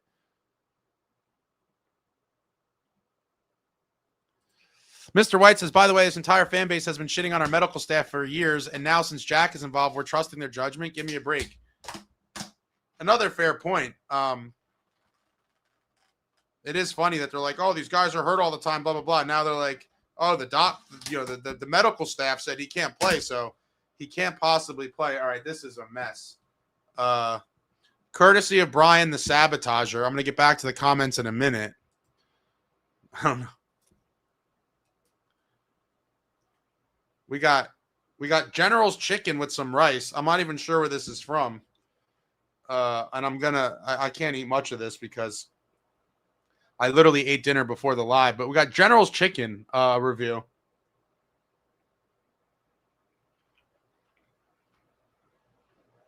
I like the consistency. It's not too mushy. It's not too crunchy. It's kind of intermediate. It's get a little bit of the rice here. Oh shit, it's all over the keyboard, see? The General's chicken.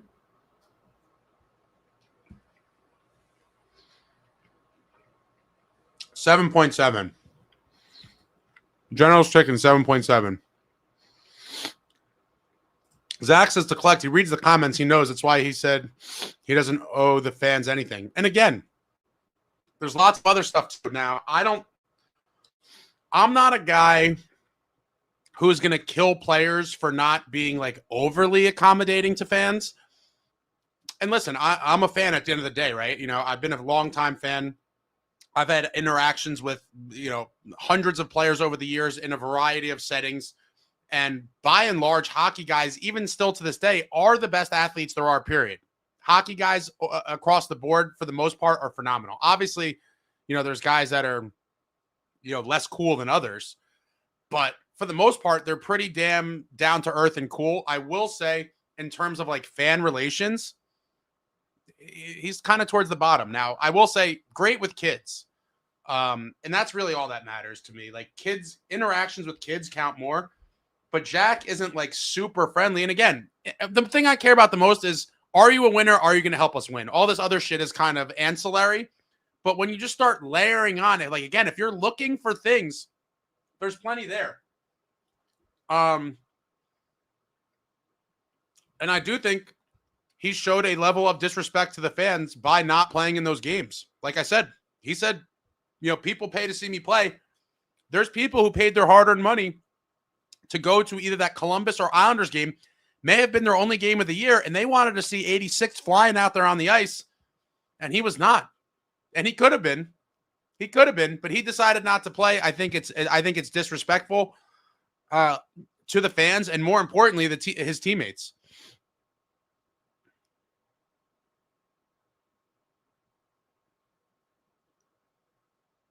Man, you guys are really down on him.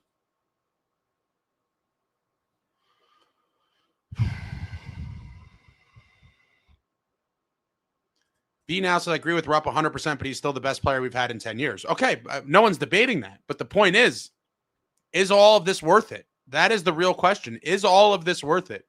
Salvatore, Nico played while sick as a dog to help the team, but Jack continued to sit out key games. Big difference. One is locked in and the other one's checked out. Yeah, for sure. NJ Swamp Fox, Fitz and the owners have put PR and the Hughes family above the team. They aren't about winning. You certainly could question it. There definitely is some pieces there. We got a Jack to Minnesota. I don't know about that. I don't think Guerin's going to give the Devils what they would remotely want to trade him. And listen,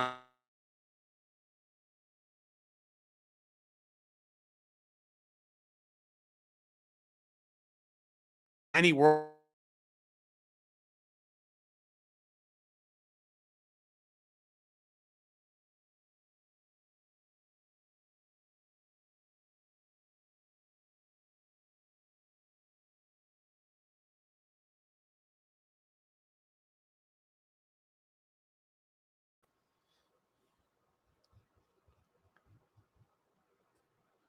Can you? Oh, wow. I don't know what the hell happened there.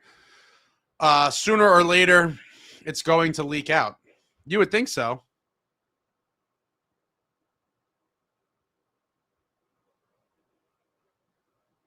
Yo, some of these comments are crazy. I mean, listen, I'm just trying to have the uncomfortable conversations again. I hope the kid gets it together and matures, but I certainly am concerned at this point. I mean, some of you people are vicious in the comments. Gary says, Jack will need Mucinex while in Italy when he gets norovirus. You guys are brutal. Lot of really down people fighting in the comments. Alex says, if Jack doesn't believe in this team, the Devils should trade him. I think the real question is, do the Devils believe in Jack? But I understand that he's probably frustrated with what has gone on or not gone on here. And I think, they probably have some ill will towards Fitz for botching the Quinn deal. The entire world thought that was going to happen.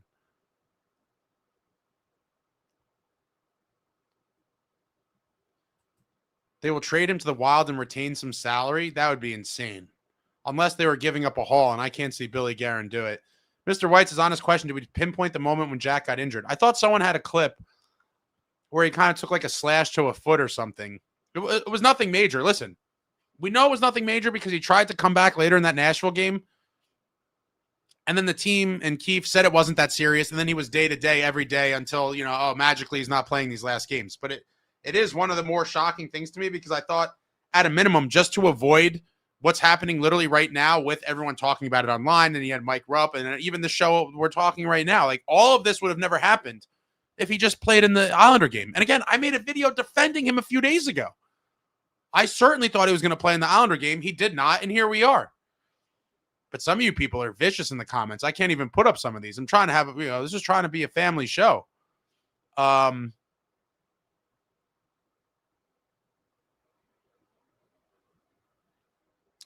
Robbie's bench toss. I'm almost at the point of sending Luke and Jack to Minnesota for an actual player or two and starting over. It's hard to accept the idea when we were so close to getting a world-class Quinn Hughes. Yeah, it's rough.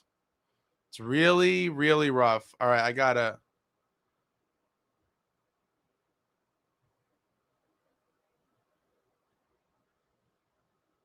Dubs is like, shame on the leadership group of players then. Where are they all? Lock the brothers in a room and verbally get at them for 10 minutes and tell them they won't stand for the BS anymore.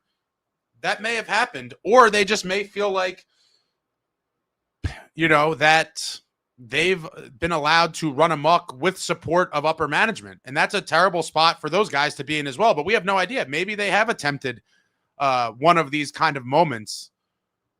We may never know, or it may take years for these stories to come out. But you have to believe that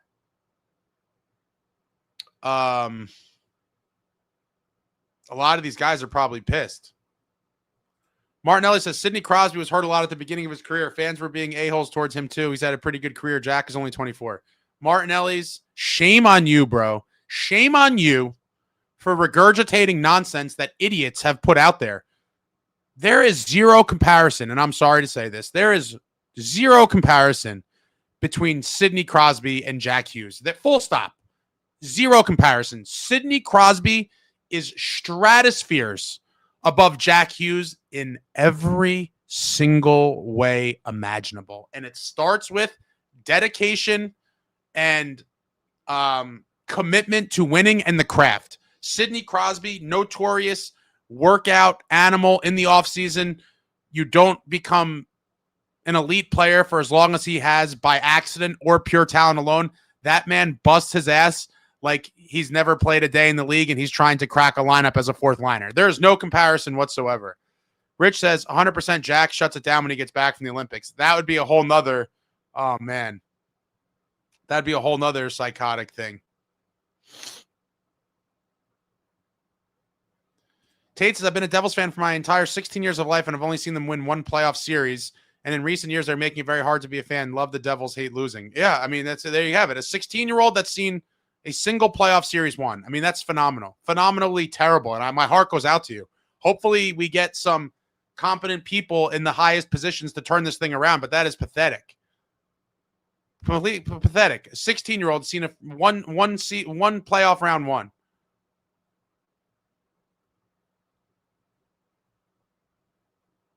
I'm trying to catch up here. You guys are very chatty tonight. Shout out to everybody for coming out. Tashawana Marchand, bad too. David Chimes called to me for GM, knows the contract side. His agent knows winning from cups with 3 different organizations. Yeah. One with the Devils twice, the Montreal Canadiens, and the Colorado Avalanche. What a beast. Todd says Pesci made a mistake going to the Devils. They're wasting his last good years, as did a lot of other guys, including Markey, and he's having his own struggles, but still, Brendan Dillon. I mean, I feel terrible for these guys.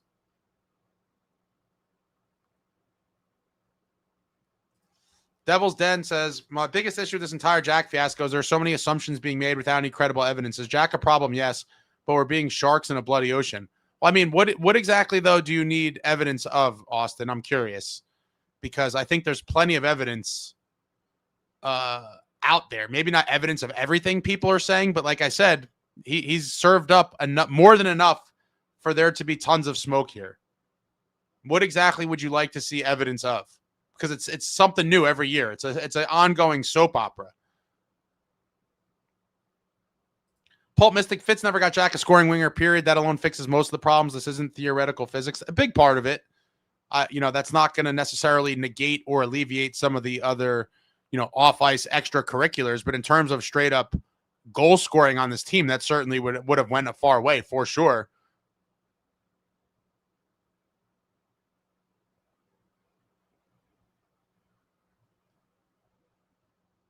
I'm obviously going to get some pasta. Woodson says, basically, Ace is saying we need to trade Jack. I knew it would come around to my logic. I'm not saying that yet, but we're close. I mean, I think we're close. Like Rupper said, there needs to be that come to Jesus moment. Or like Pierre Maguire said to Mr. White on the clip I showed the other day from the Sick podcast, so they got to go to a cabin in the woods and really try to figure it out. But I certainly question where his kind of head is at this point.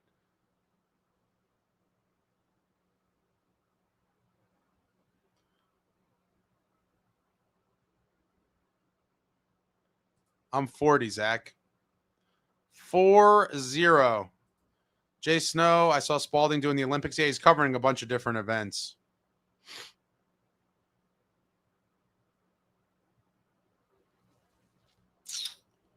Always Burns says Luke Hughes holding out and having a terrible year adds more drama. It definitely doesn't leave people with the warm and fuzzies.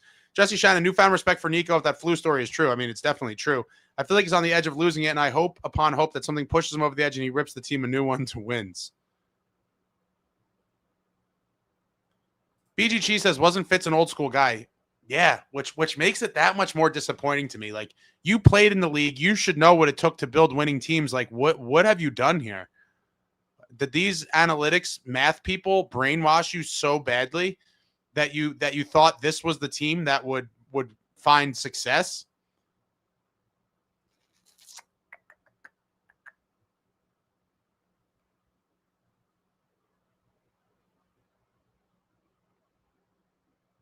Crazy Alex is getting the older guys to do a boot camp with the players in the summer would be perfect. No days off.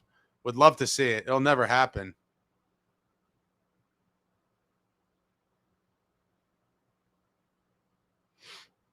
And says Rupp always has solid takes.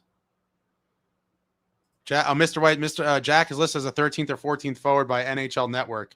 So I was going to bring this up too. This tweet came out earlier today. This is from NHL Media, so I don't know exactly who runs this. Here's how Team USA might be stacking up at the Winter Olympics, and this is just a projected. But hold on, I'll be right back. They have Jack as an extra. Hold on, I'll be right back. I gotta just dump this food over here in the kitchen.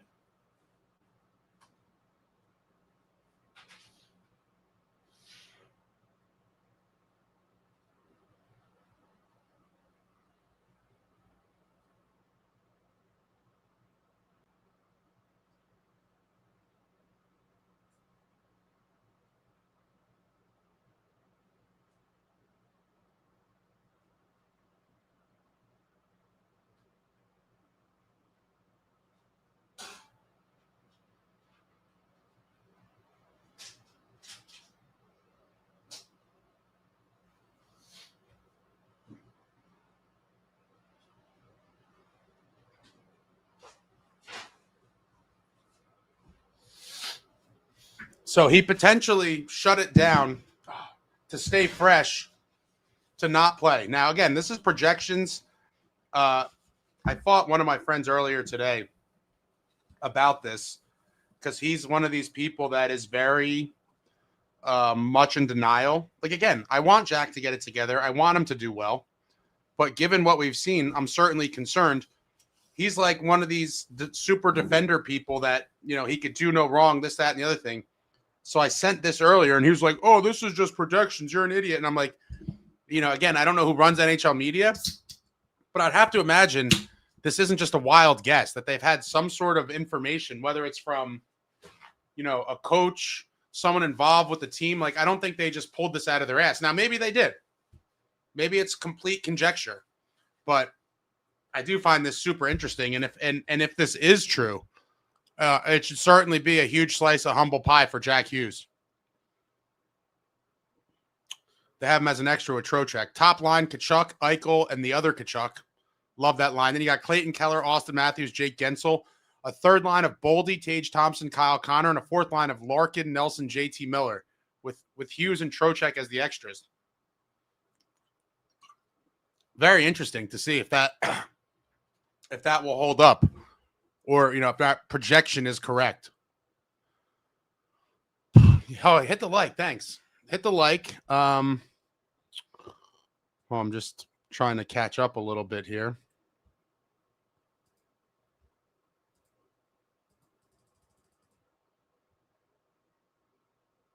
Again, if you're interested potentially in a watch party, because people are popping in out of here, chat in the chat, pinned comment, email me if you're interested. I'm trying to get a grasp of this whole thing because people have been asking about it. But if it doesn't happen now, then I'm probably never going to, you know, bring this up ever again because people are annoying about it. So we'll see. We'll see if this is something you really want. But what am I going with? The Fanta?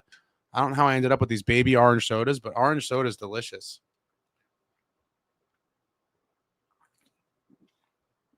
Oh, my God. Orange soda is so underrated. So underrated. John Dose has agreed on Nico. I'm shocked he hasn't had the C stripped from him at this point. I wonder what they do with him after this year. He's a pending UFA. After next season. I like Nico. Listen, a lot of us grew up watching Scott Stevens. Totally different player. I'm not going to bash Nico. I like Nico. You know, do I wish we had a more fiery kind of leader? Yes. But is that going to make a difference? Like, this team is so broke right now. And I'm curious to see what Nico's future brings. And a lot of it may have to do with what happens with Jack Hughes, if I'm being honest. I could see a world where one of them must go. And now, this is a speculation, but I can't believe a guy like Nico who played with the flu or whatever the hell he had, where he lost 10 pounds in a week, and then he sees this guy, you know, shut it down for the 3 biggest games of the year. I don't think Nico would look too kindly on that. And so I can see a world where Nico maybe not actually says me or him, but if he's not dealt, that could very well Nico be like, all right, I'm moving on from the circus. Taj says Nico ain't re-signing, guys. I hate to break it to you. Talked about this from the summer. People told me I was crazy. People told me I was completely crazy when I said I think his future will largely depend on how this season plays out. People are like, oh, Nico loves it here. He's going to resign. Nico wants to win, guys. He absolutely wants to win. Travis's whole team checked out. Jason said the worst part is the Devils' problems go beyond Jack Hughes. The whole organization has been a mess for years. It's also true. Fitz and Jack have destroyed this team. Dubs like, everyone hit the like. Thanks. Hit the thumbs up for your boy. Jesse says, I have turned down the opportunity several times to get a free Jack sweater, and I think that says it all when it comes to the status on this team and in the league. Yeah.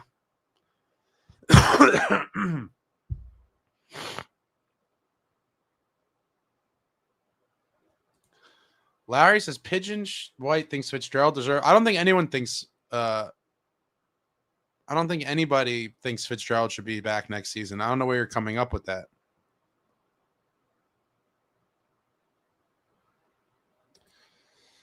Ank Silencer, I have a conspiracy theory that Fitz was the one to get McKenna to punch the guy. That way his draft stock falls right into the Devil's lap, but he'd still draft an unknown Chechian over McKenna. Oh, man. I hope he's not here to be in charge of the draft. Personally. Gary says, Jack's comments upset me as a Devils fan. He needs to show up or shut up. I did when I played soccer when I was hurt. Yeah, he, you know, it's a bad look. Like, it's a terrible look. My man Austin, thank you for the super, sir. Regardless of our disagreements, always love your coverage of any and all Devils news and games. You're a great voice in the public sphere. I always appreciate your blunt honesty. My man Austin, thank you, sir. Appreciate you. Check out Austin's channel at Devil's Den Hockey. I discovered him during one of the bad, I think it was the Islander game. Classic recap videos. Always enjoy Austin's videos. Go check him out at Devil's Den Hockey. All right, let me.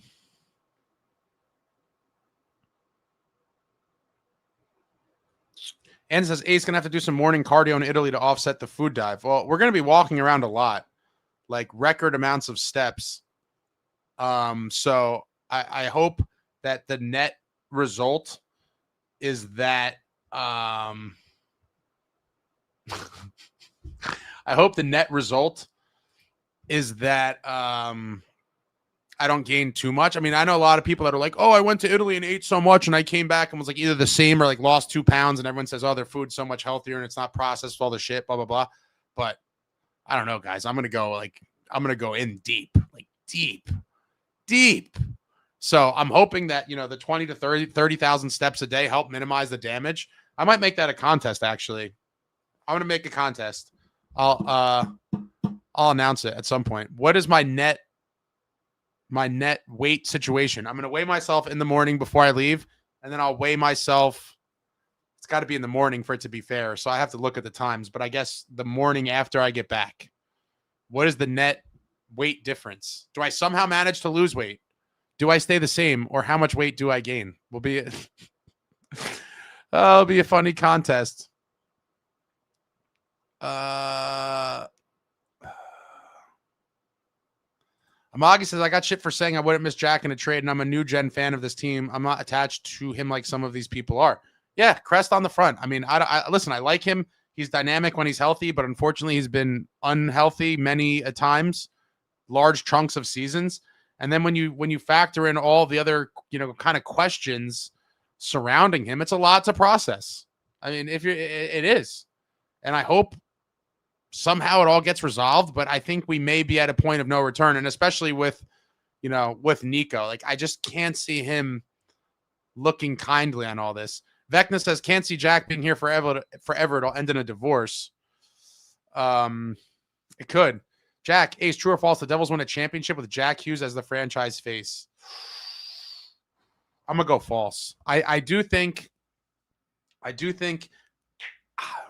that Jack could be a good piece of a winning team, but I don't think he's ever going to be the guy. Now, could this change in time? Yes. But as it stands today, like I think he would be much better served for his own career, probably on a veteran Latin team that's deep, where he doesn't have to be the guy, where he's just like a nice piece on the team and he's not the one mainly responsible for everything. And I do think he likes that role, but I don't think he's cut out for it, or at least he's not at this juncture of his career. I do think, you know, he could possibly or probably do much better in a different environment as well. Devils Den says, question for everybody. Let's say Jack played those games instead of sitting out. Do those either A, turn out winners, or B, make any legitimate change to the season's success? Oh, Austin, this is where you got it wrong, my dog. Regardless of the answer to that, that's not the point. The point here is that he did not show up for the team in their darkest hour. Now, you can try to justify it with these follow-up questions. Do they turn out to be winners? I'm going to say they could have been. You never know. They could have been winners, but it's irrelevant because he did not play. And does that make any legitimate change to the season's success? Let's just pretend that they won 2 of the last 3. That certainly makes things way more interesting, because one of them was a 4-point game against the Islanders. And so we would have 4 points more.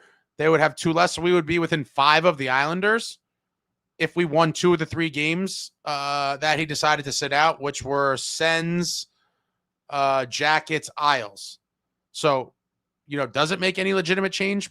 Probably not, but it keeps us on life support longer. And it shows that he's committed to winning and committed to the New Jersey Devils. Regardless of the answers to these questions, I think you're kind of getting in the weeds here. That's not really the point.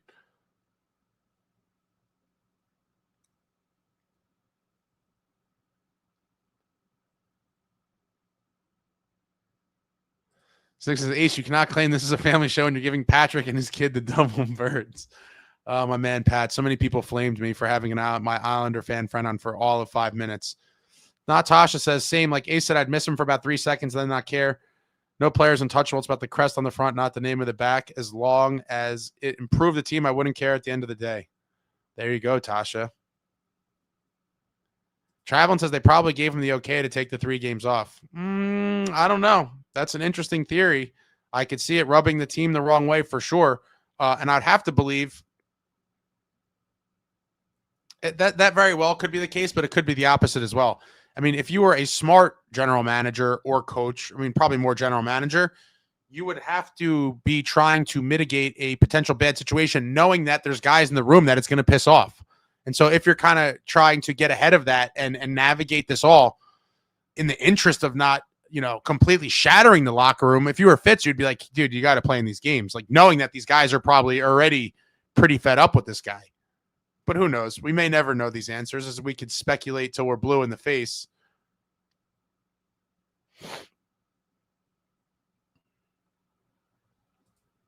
Yeah, the Crosby Jack comparisons are just insane.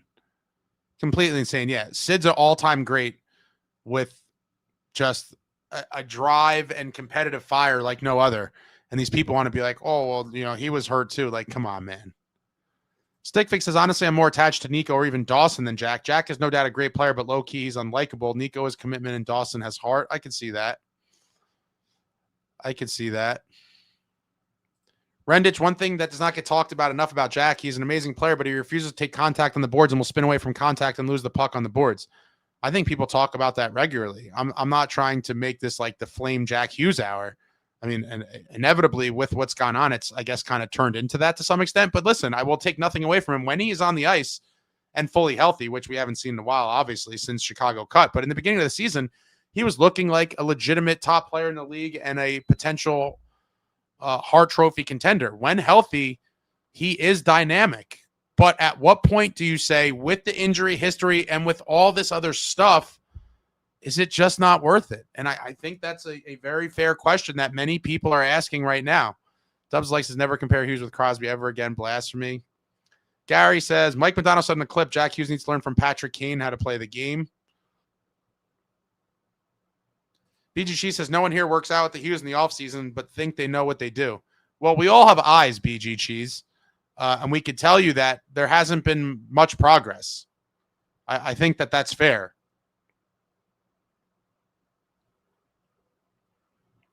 Mr. White says, Crosby got one injury concussion while Jack is the human version of Operation Board Game.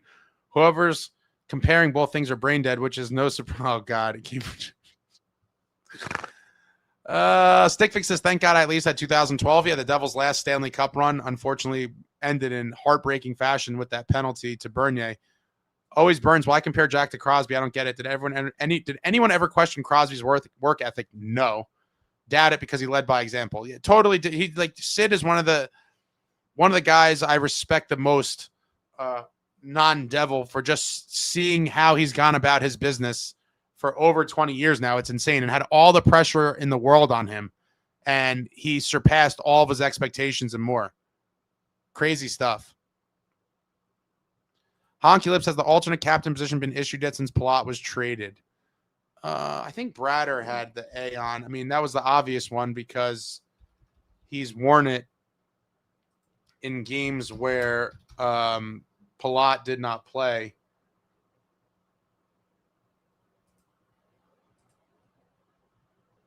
Yeah, Bratter had it on for the Islander game. Whether that stays on there or not, they haven't really said.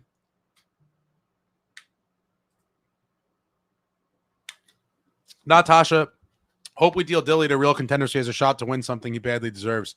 Yeah, I do too. I'd miss him here.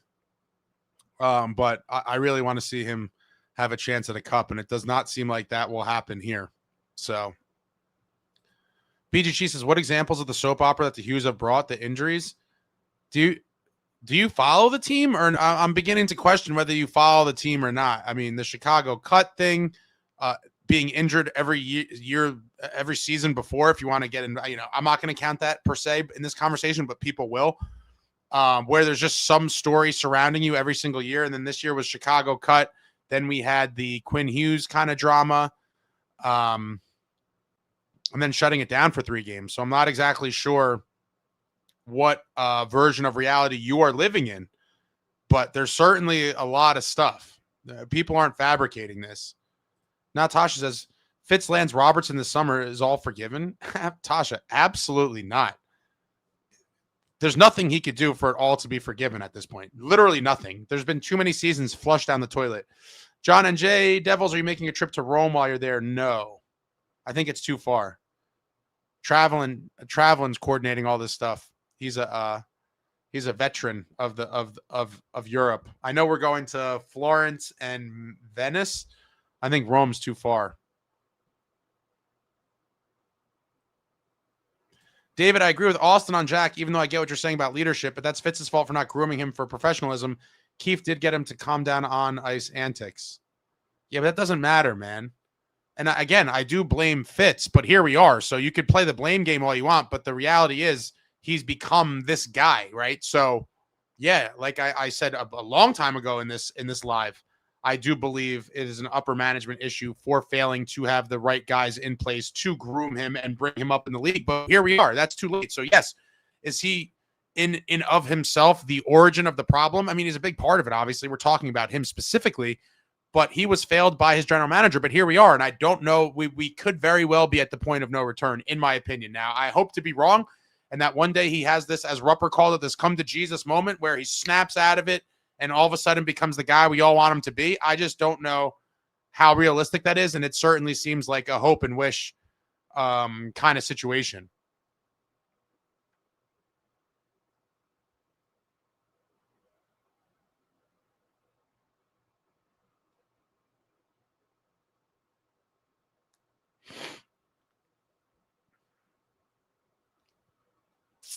All right, I'm trying to scroll ahead here.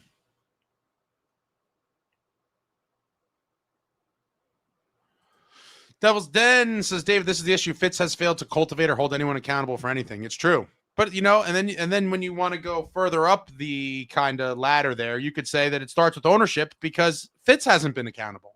And so it's just no accountability trickling down and down the whole organization.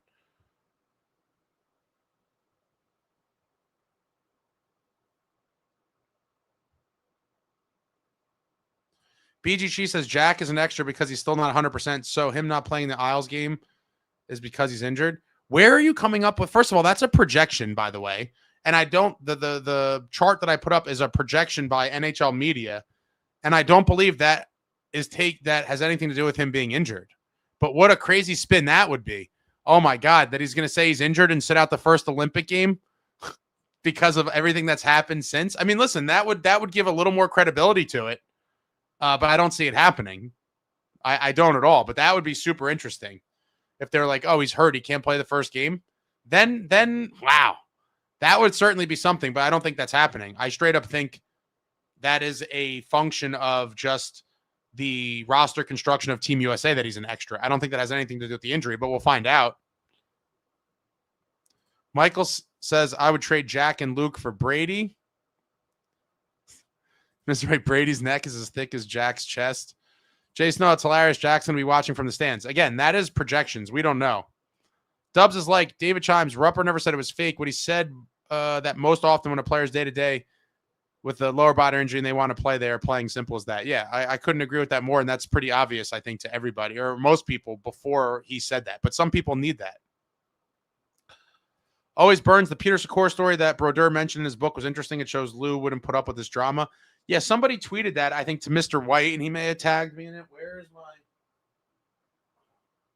Let me see something. If it's easily accessible. I meant to...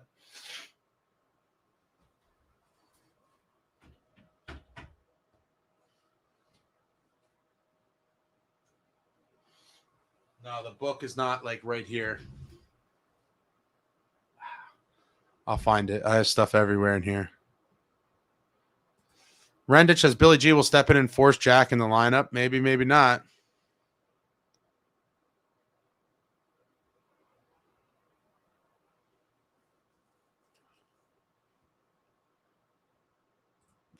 Did you end up reading the part about Sikora getting moved for pulling a Jack Hughes? No. So I read the book forever ago. I can't find it at the moment, but I want to go back. I know you tagged me in that post where someone put the pages. I definitely will check it out.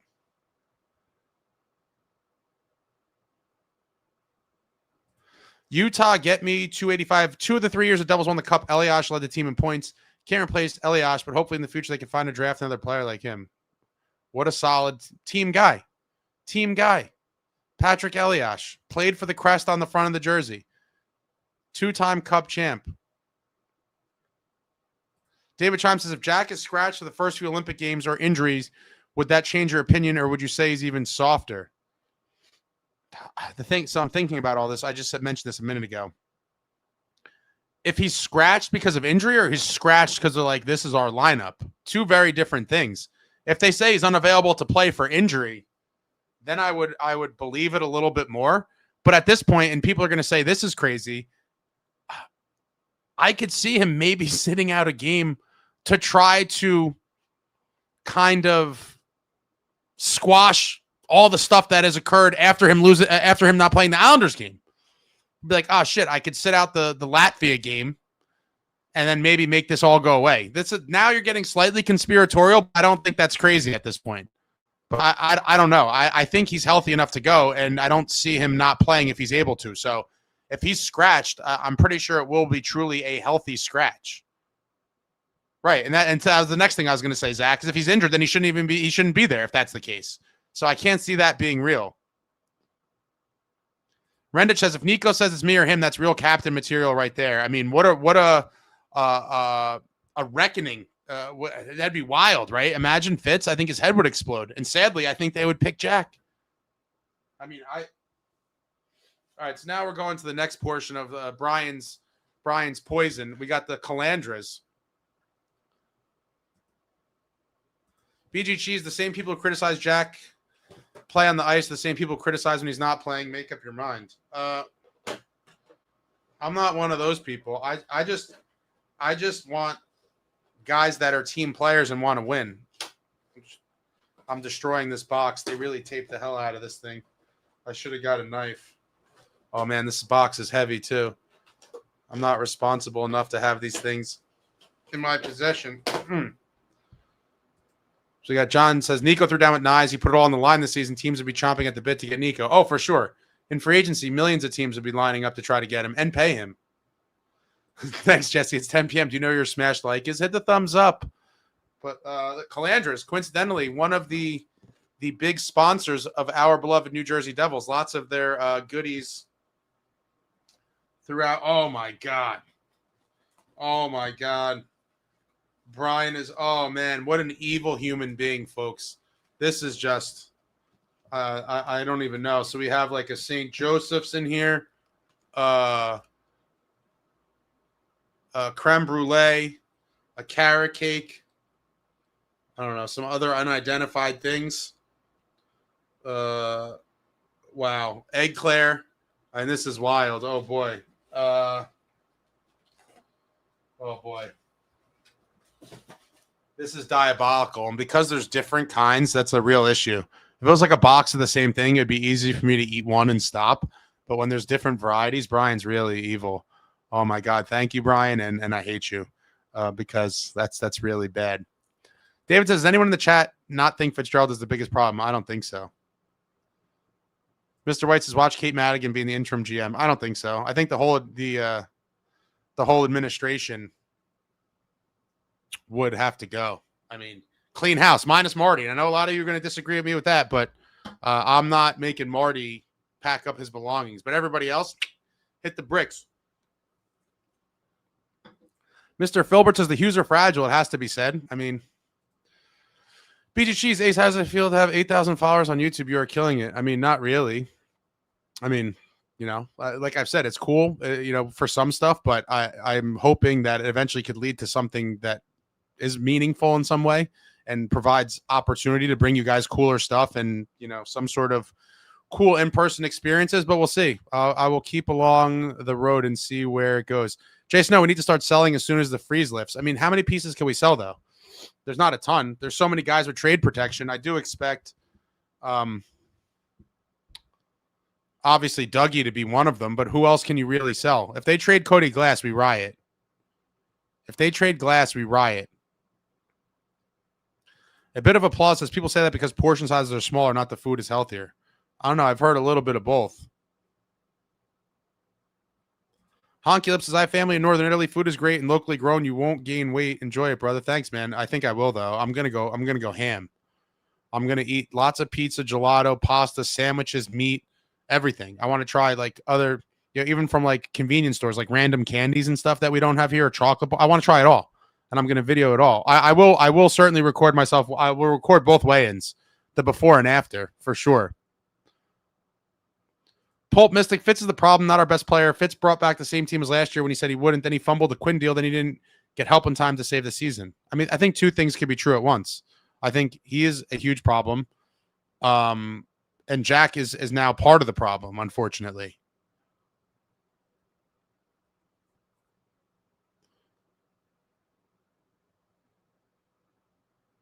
Dubs is like, says Jack is a Robin. He's not a Batman. I like that. I think that's kind of where I'm at too. Like, he can't be the guy, but he's a nice other guy. I think that's a pretty good. I think that's a pretty good little anecdote there. I think you hit the nail on the head with that. And right now he's being asked to be Batman, and I don't think he's capable. Devil Dog says Vermont maple syrup superior to anything from Canada. Looks like we have a little battle in the chat here. Jack, I think team leadership is a serious issue. The right people aren't wearing letters and vice versa, and it bleeds into coaching and management. Of course, leadership and culture are completely absent. I agree that the culture is a broken, losing one.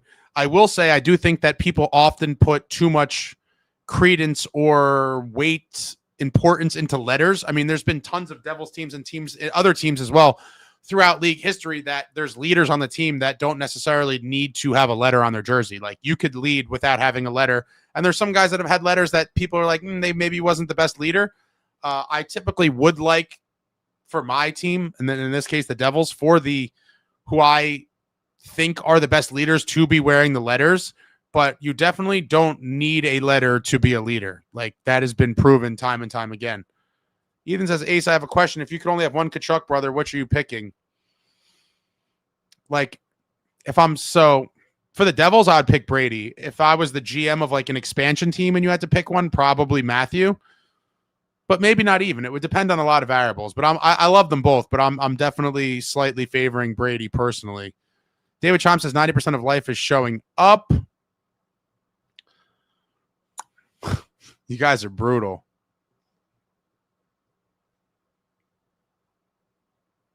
Michael says, does Jack ever get to 100 points to the Devils? I'm going to say no.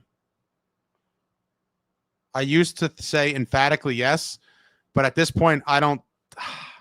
If he's here for long term, then probably, but I don't know. This is I do think we're going to maybe see that showdown where there's no world where long-term both Jack and Nico are here. I could be wrong.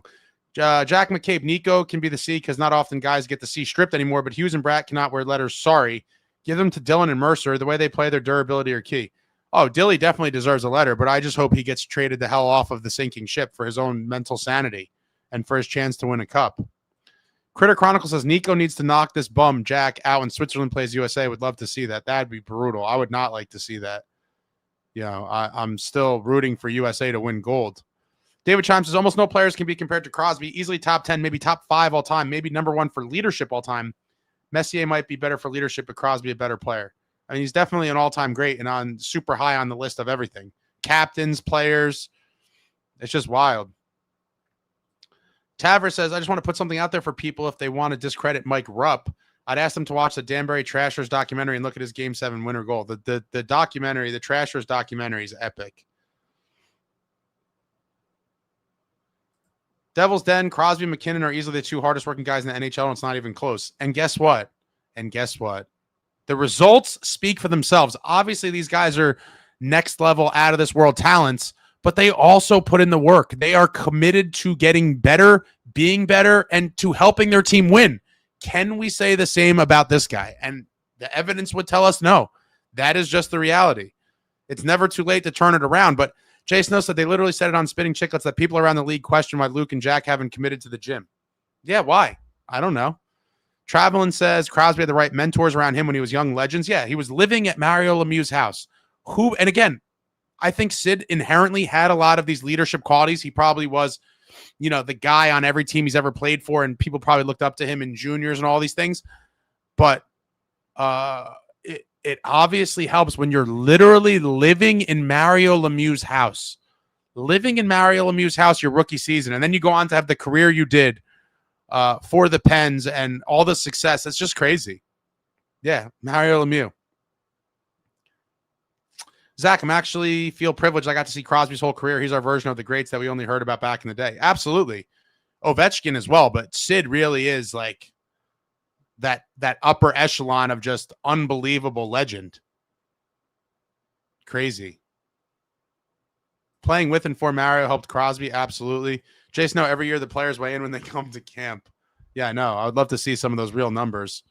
BMP, love your show. I'm an old school fan with winning is the most important aspect. Appreciate that. That'll always be. We're all disciples of Lou Lamoriello. Most of us think very similarly on a lot of these issues. Some of the newer fans don't come around right away, but maybe when they see the message from former players, some of them will start to see the light. But it is what it is. Everyone's entitled to their own opinion. I don't particularly care or not what some of these people believe. My thoughts will always be formed by the education we got at Lou Lamoriello University over the years.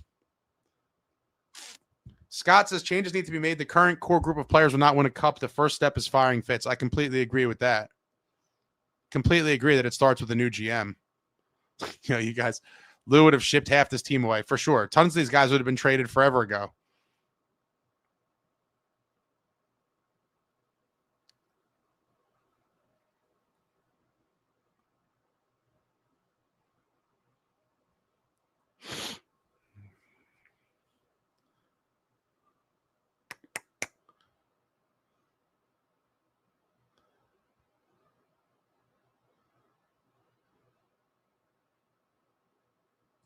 Devils dead night, everybody. Got work in the morning. Go Canada in the Olympics. Ooh, USA. USA. We'll see how it goes later, Austin. Dennis, do you think Quinn will still want to be a Devil? No. This whole thing fell apart. I said that the day I saw the interview, his first interview as a member of the Wild. He's never going to be a Devil. And quite frankly, it's probably more likely that two of the three or all three play in Minnesota at this point or somewhere else. But no, I think that ship sailed. And I think that also has led to the kind of situation that we're dealing with right now. I think the failure to get Quinn probably was just another layer to this whole thing. I think that probably really pissed the brothers off. And I said it that day because they probably were told it was going to happen. I think everyone on the planet thought it was going to happen. And then Fitz did what Fitz does.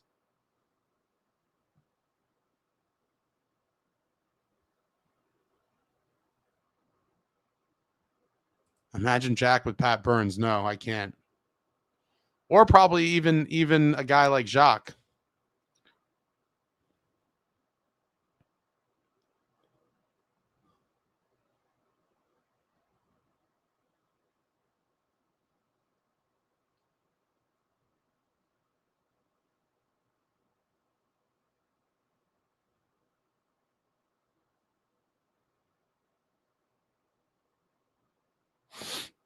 Billy G picked him before the injury, I believe.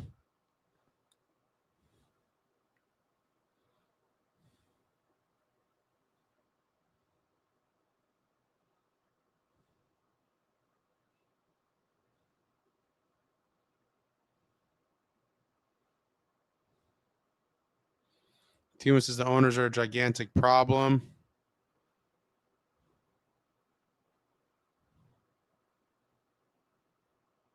I got to at least try the pizza in Italy. If Jack were traded, what happens to Luke? Who knows? I mean, they're not like a package like when you're a kid and you're like, we're a package to play kickball. Like, they could survive. playing on separate teams. That could be the reality one day.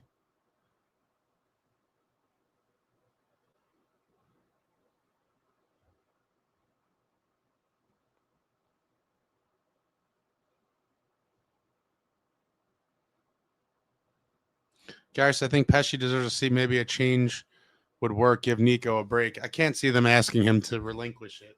All right, let's see.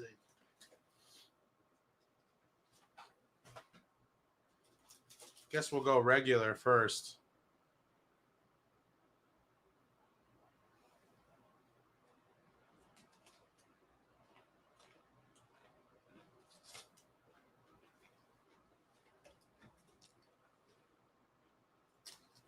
$7.8 on the regular.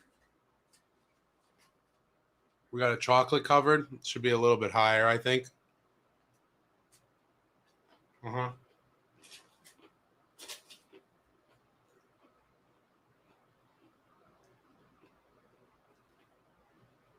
8.2.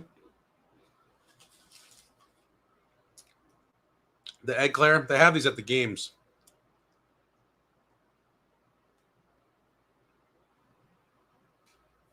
That one wasn't good. 5.4.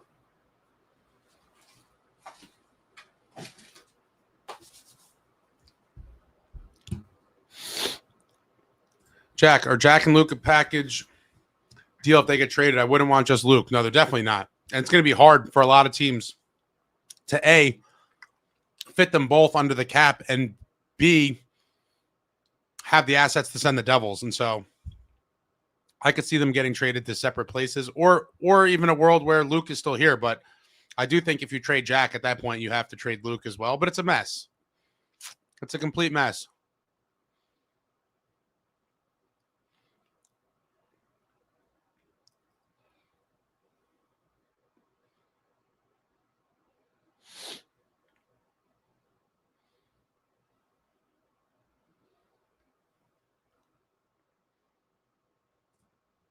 Mark says, I'm an older guy. Today's Devils are candy asses. They don't even know how to find motivation in the dictionary. A lot of different kind of guys in today's game, but there's still some consistency within teams where that team mentality will get you far, not individuals. You got to be a team. Zach says the entire Hughes family and their super agent are well aware the fan base is done with them. I guarantee they are crafting a way to get the brothers out of New Jersey. I don't think that it's the fan base overall. I think it's a good portion of it. I think there's tons of people that, like I've said, they could do no wrong, but I think there's plenty to question at this point. It's just a lot of stuff. Jack, Ace, what's your dream coaching staff? One staff with all-time coaches, another with current.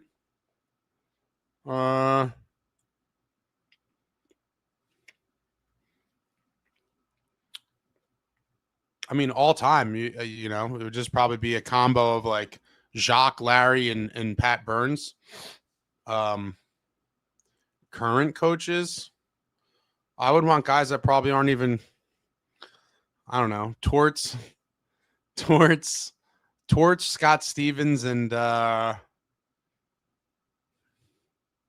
have to think about another one.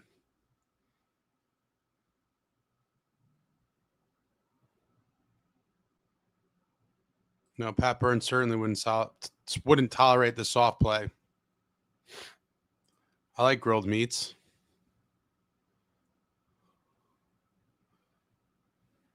James, Nico actually cares. As much as I know Jack is a great hockey player, his attitude is a huge problem. He needs to be toned down big time or traded. I hope he gets it together. I certainly hope he gets it together because he's a New Jersey Devil. And he is our best player when healthy. But that has been a concern, as well as a lot of other things. It's never too late, but man, it's just a lot of stuff that's not great. Gary, I feel like we're looking at another Kovalchuk thing with Jack and Luke run with the money. Little different. They're not going to go to a foreign league. Dennis, give Ace a thumbs up. Thank you. David, Luke missed first 9 games of camp first 9 games in camp last season, but played well. I don't think him negotiating with Pennywise, Pound Foolish Fitz is a reason for his weakness this season. I mean, maybe not. My dog for GM, I think Hughes' agent is planning to get him and his brother out and off to either Detroit or Minnesota. I mean, they could try that all they want. Those teams are going to have to have an appetite for that.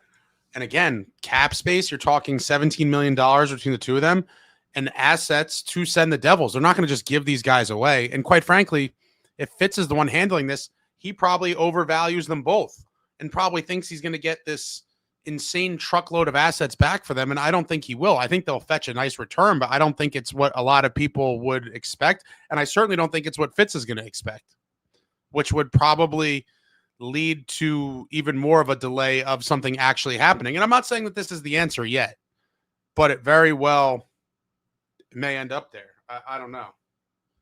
It's just an ugly situation. If in fact, this has fractured the locker room, which it certainly appears that it could have, where do you go from there? DMW, have the owners made any sort of comments on the state of the team? Never hear about them. No.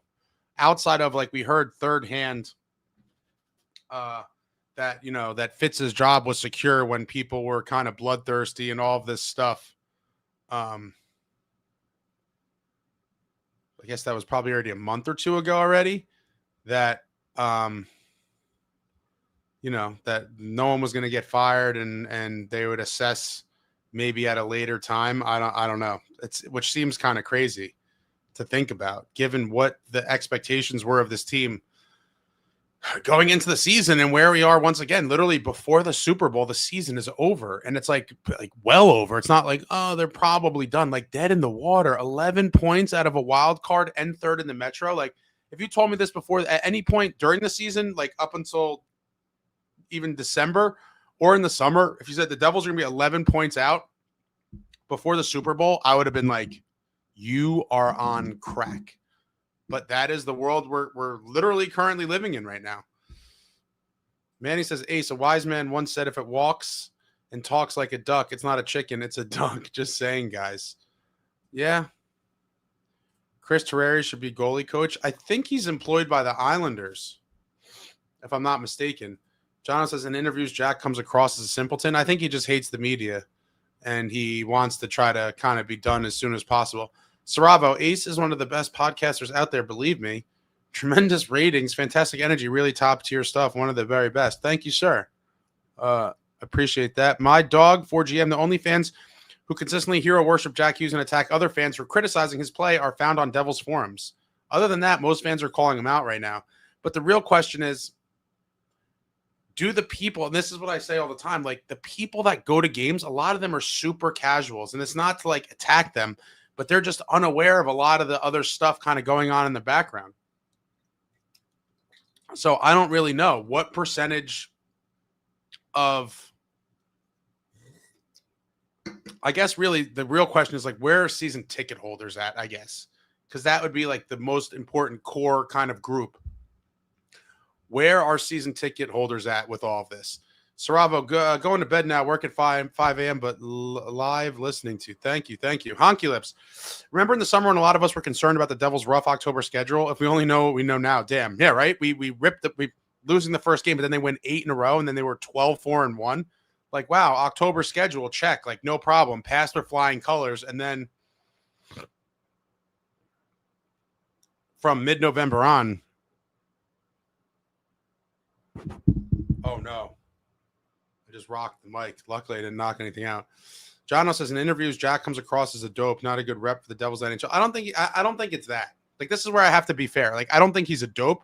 I just think he wants to be done with the interview as soon as possible. Be right back. I just got to dump these drinks. Back in a second.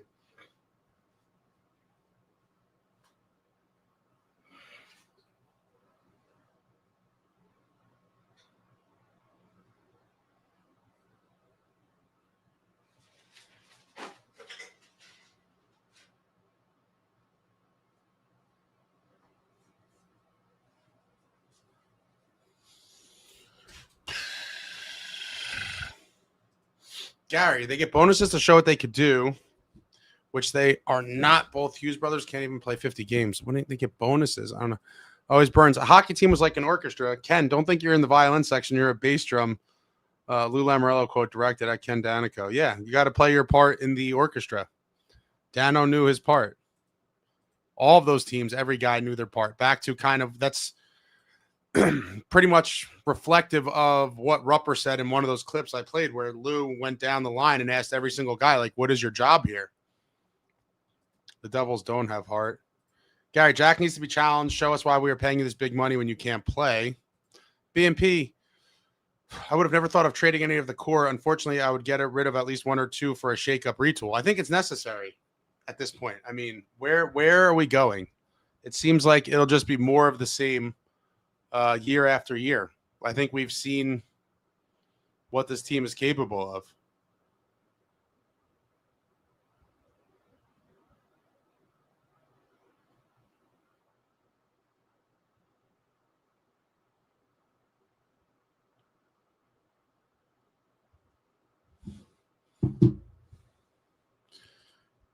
Eight, 5-1 in November, 5-9-1 in December, and 7-8 in January. Disaster. Yeah.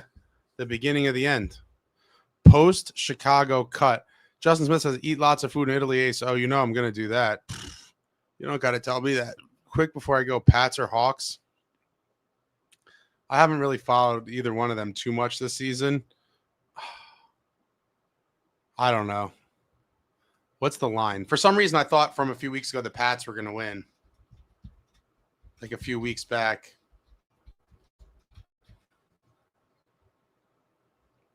I don't even know what the line is. Let's see. Hawks minus 4.5. Okay. Pats plus 194 on the money line, huh?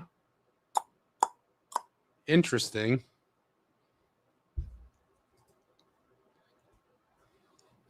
It's going to Devils suck. Justin, the Seahawks win. Hello, Mark. Gonna start wrapping up, I guess, in a couple minutes. It's pretty late, but if you are interested in, people have talked about it, so now I'm putting it to the test.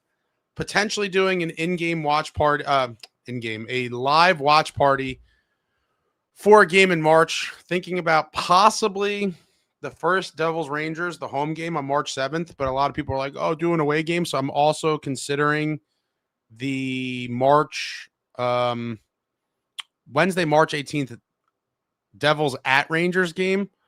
If you're interested in potentially attending a live watch party, send me an email in the address. It's in the pinned comment in the chat. So if you go to the top of the chat, it's in the pinned comment. It'll also be in the description of the video or the stream once this is over. But send me an email. I'm trying to get a grasp on how many people are interested in something like this. So shoot me an email. I will respond to all the emails probably tonight or tomorrow morning. Not necessarily with, I don't have the details yet, but I'll respond that I got the email, and then hopefully we'll be able to make details available soon. But if you're interested in that, send me an email. Again, it's at the top of the page in the chat. Gary says, heading for Bet Ace, are you doing more before going? This is probably the last. I might do one more live. I don't know. But the vlogs and everything will be picking up from Italy. They'll be doing live streams after the USA games, which will be probably like 6:30 Eastern time. The games will start at 3:10. Depending on how quick they go at the commercial and stuff, then I still need to get back to where I'm staying from the game, which is not too far, but could take some time. So we'll see. But there will be lives. Those will all be getting posted soon with the schedule, and we'll see. Justin says, good night, everyone. Go Team USA. Manny says, always take the plus points in the Super Bowl spread. Thanks. Thank me later. Gary, there'll be better fights in the stands and on the ice. I don't think there'll be any fights. Gary says, maybe Fitz needs to lace skates up again and get checked out. Thanks for the show. Thank you for watching, sir. I'm going to leave this up for a minute. I'm going to run to the bathroom. We'll start winding down. I'm not in any hurry to leave. It's still technically somewhat early compared to history here, but thoughts, comments, questions, suggestions, throw it out there. Check out my friends at Brick City Hockey Apparel. This is the Meadowlands Arena beautiful shirt. They have some other great ones too. I'll drop the link in the chat for that. They got some really cool stuff. Check them out. Brick City Hockey Apparel. Back in a minute. Run into the bathroom. Again, if you're interested in potentially coming to the live watch party, the information is at the top of the chat. I'll be right back. I'll leave you for the moment with NHL.com's projected lineup for Team USA. Be right back.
Ba, ba, ba, ba, ba.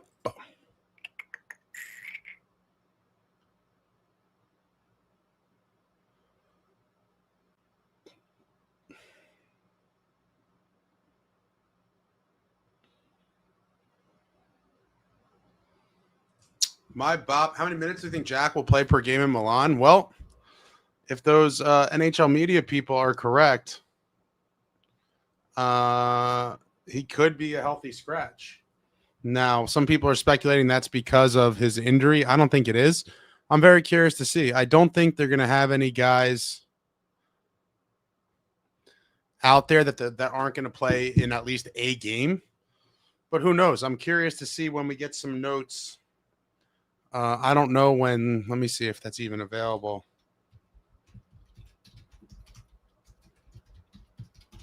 There's going to have to be a practice soon, I would imagine.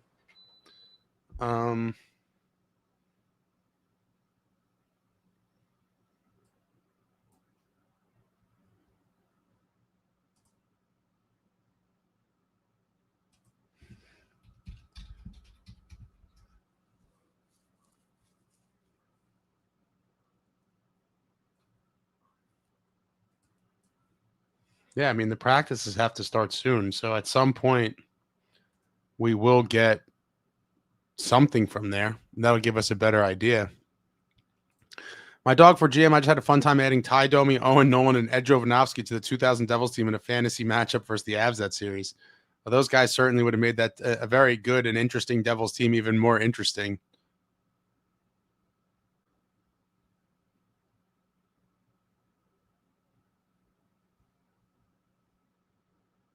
Jack's going to be taking the team meeting minutes. Man, some of you guys are relentless. Completely relentless.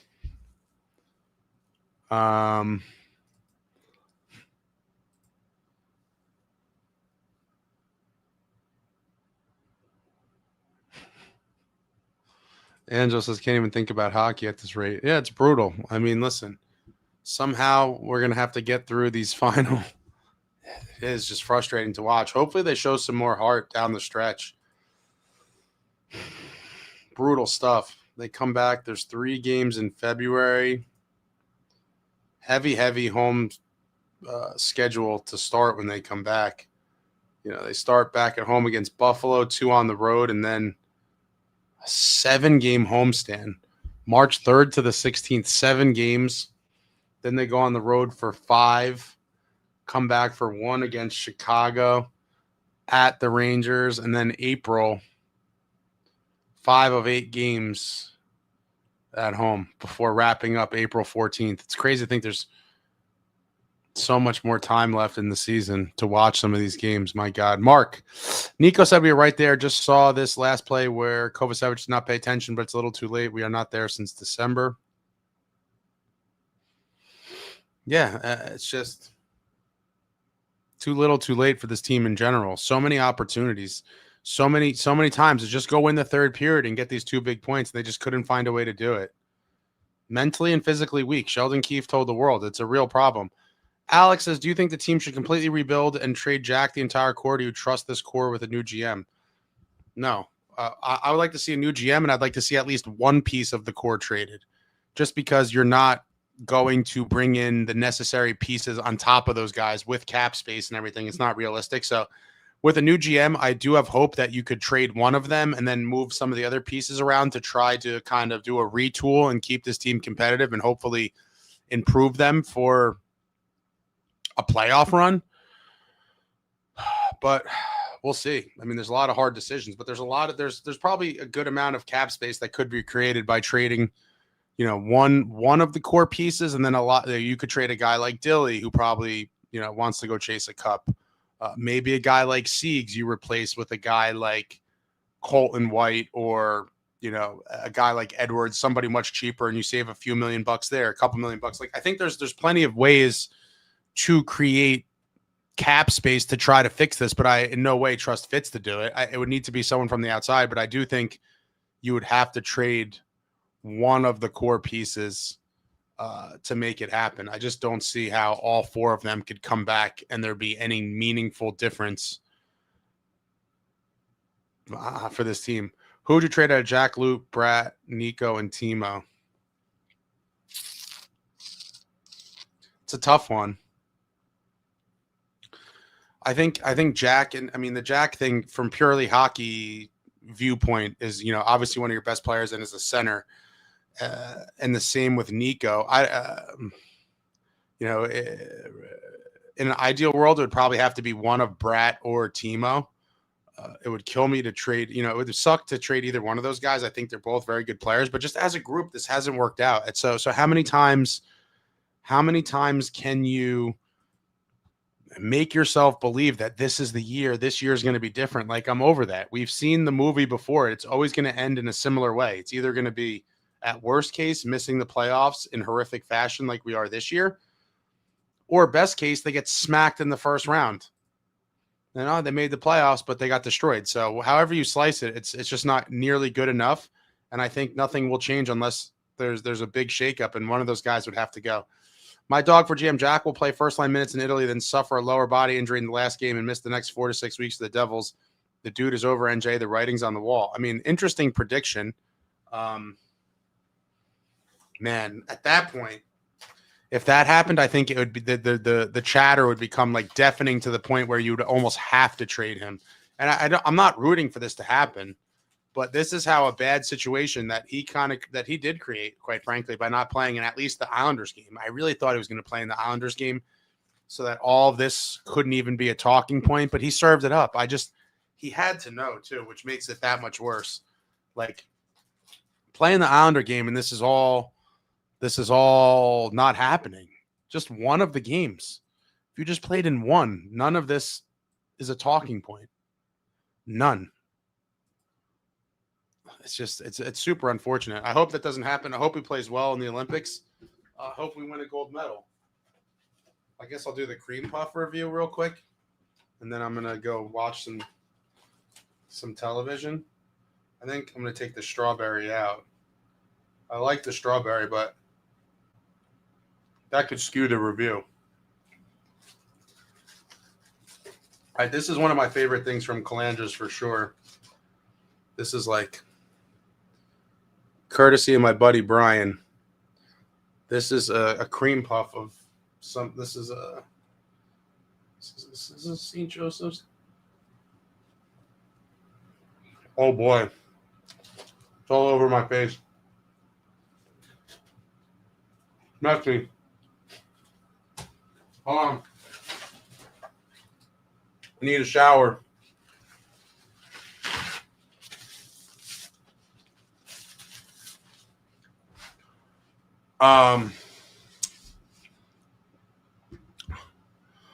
The pastry, the cream is phenomenal. The pastry is a little bit stale. It's like French cruller. It's still a 8.1. I haven't turned on Jack, but I'm surprised he missed all 3 games. Yeah, so am I. I thought he was definitely playing the Islanders. Hold on, I got to go wash my hand. This is crazy. Hold on, be right back. This is crazy.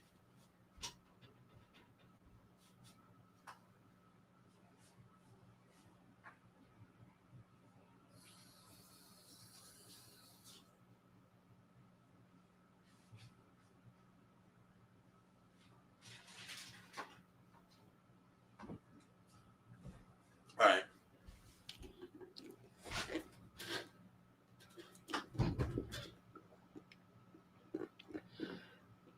Yeah, just play the one game. The one game, this is all not a thing. Rupper never says all that. I have an everything tooth. I actually like real food way more than desserts, but no, that wasn't the filling in there. That was like a is that the French cream or I think it was the French cream.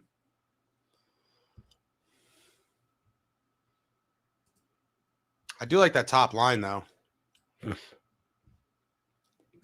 Eichel centering the Kachuk brothers. And then yeah, it's a nice 3 top. I mean, it's a pretty nice roster. I'm curious if Jack is in fact not an extra where he would play where he would play in this lineup. And I hope he does play. But man, if he is in fact an extra, that's got to be the most humbling thing in quite some time. BMP says you should do a show if you were the GM. I'm going to eventually make a video about something like this. Similar. Ethan, I would love for the Devils to go out and get Jake Neighbors from St. Louis. Well, it seems like their St. Louis dealings are over with. They made the blockbuster for Bukestad. Maybe Fitz was in on other guys too and just couldn't get the deal done and then just settled for a 4th line center for next season. It's quite possible. Anyone have anything else? Closing time.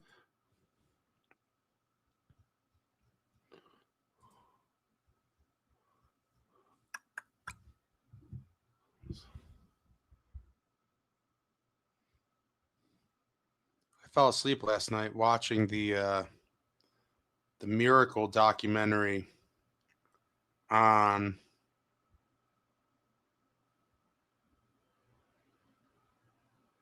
Netflix.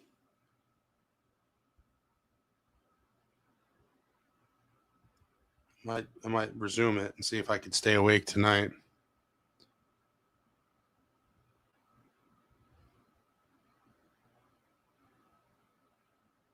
Oh.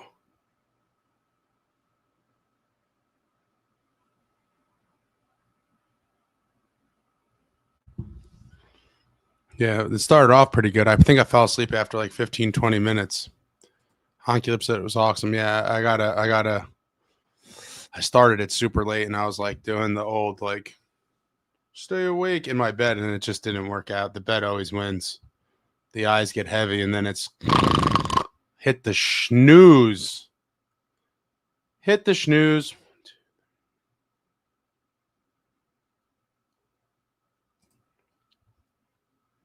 All right, that's it, folks. It's Ethan, or we could just go get that guy from Toronto, the best player, Austin Matthews.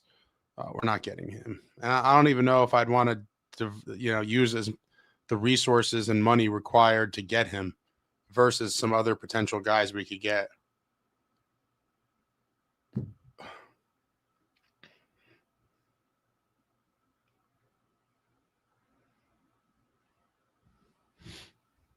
That's it, folks. I don't know if this could be my last live before I take off for the trip, but maybe not. I might get one more in there if anything happens, but I don't know. I don't anticipate much more to happen, but it's possible. But if you're interested, keep an eye out. I will be doing live shows after every USA game, the post game live USA version. I will be doing vlogs, all kinds of stuff popping up from Italy. I might get one more live in though. Maybe it would either have to be tomorrow. It won't be tomorrow because of Super Bowl. So yeah, maybe Monday night, but I don't know. I leave Tuesday. I'll be meeting up with Traveling Devil. Arrives later in the week. We'll be hitting a lot of games. We'll be hitting a lot of food. Couple day trips that I'm excited for. See some touristy type things. And that's it, folks. Last mention here. If you are potentially interested in attending a live watch party for a game, details are pinned in the chat, and then this will be in the description of the video as well. Email me. Space will be limited. I will be answering the emails in the order in which they came in. And some people asked for this, so we'll see if there's a potential to pull something like this off. Appreciate those watching. Some people email me already, so we'll see. We'll see where this goes. But if you're interested, email me. Info will be in the description of the video. It's pinned at the top of the chat right now. And that's it, folks. I am exhausted. Need to do some more preparations here. And hopefully USA wins this gold. Could make my trip that much better. It will be awesome either way. Ethan, I mentioned this before. I'm going to have a contest. It's possible that I lose weight because we're going to be walking a lot. But I'm also going to be eating a lot. So you're going to have to, it's a calculated thing. The quality of the food is supposedly better in Italy. It's not processed. There's not as much junk in it. People will talk about that. I am going to be walking ridiculous amount of steps per day. So that's calculated in there. So we're going to see. I'll post the contest. Do I stay the same? How much do I gain? But there's a chance that I average 25,000 plus steps a day. So maybe that changes your mind. I'll be showing the Fitbit data. Stay away from the pickpockets. I've heard. My head will be on a swivel. Traveling Devil told me I can't beat them up. I would love to smack around a pickpocket attempt, but then he was sending me links about like how it's not legal to beat them up, which I think is kind of crazy. Like if someone tries to rob you, you should be able to crack them. You should be able to crack them. All right, but that's it, guys. If you're interested in the event potential, email me. Info in description at the top of the chat, and that's it. I got to go do some more stuff, and maybe I'll be back Monday night, maybe not. I don't know. But if not, I will be back live from Italy. That's it. Thank you all for watching. I love you all. Like, comment, subscribe, and all that jazz. Until next time, friends, let's go.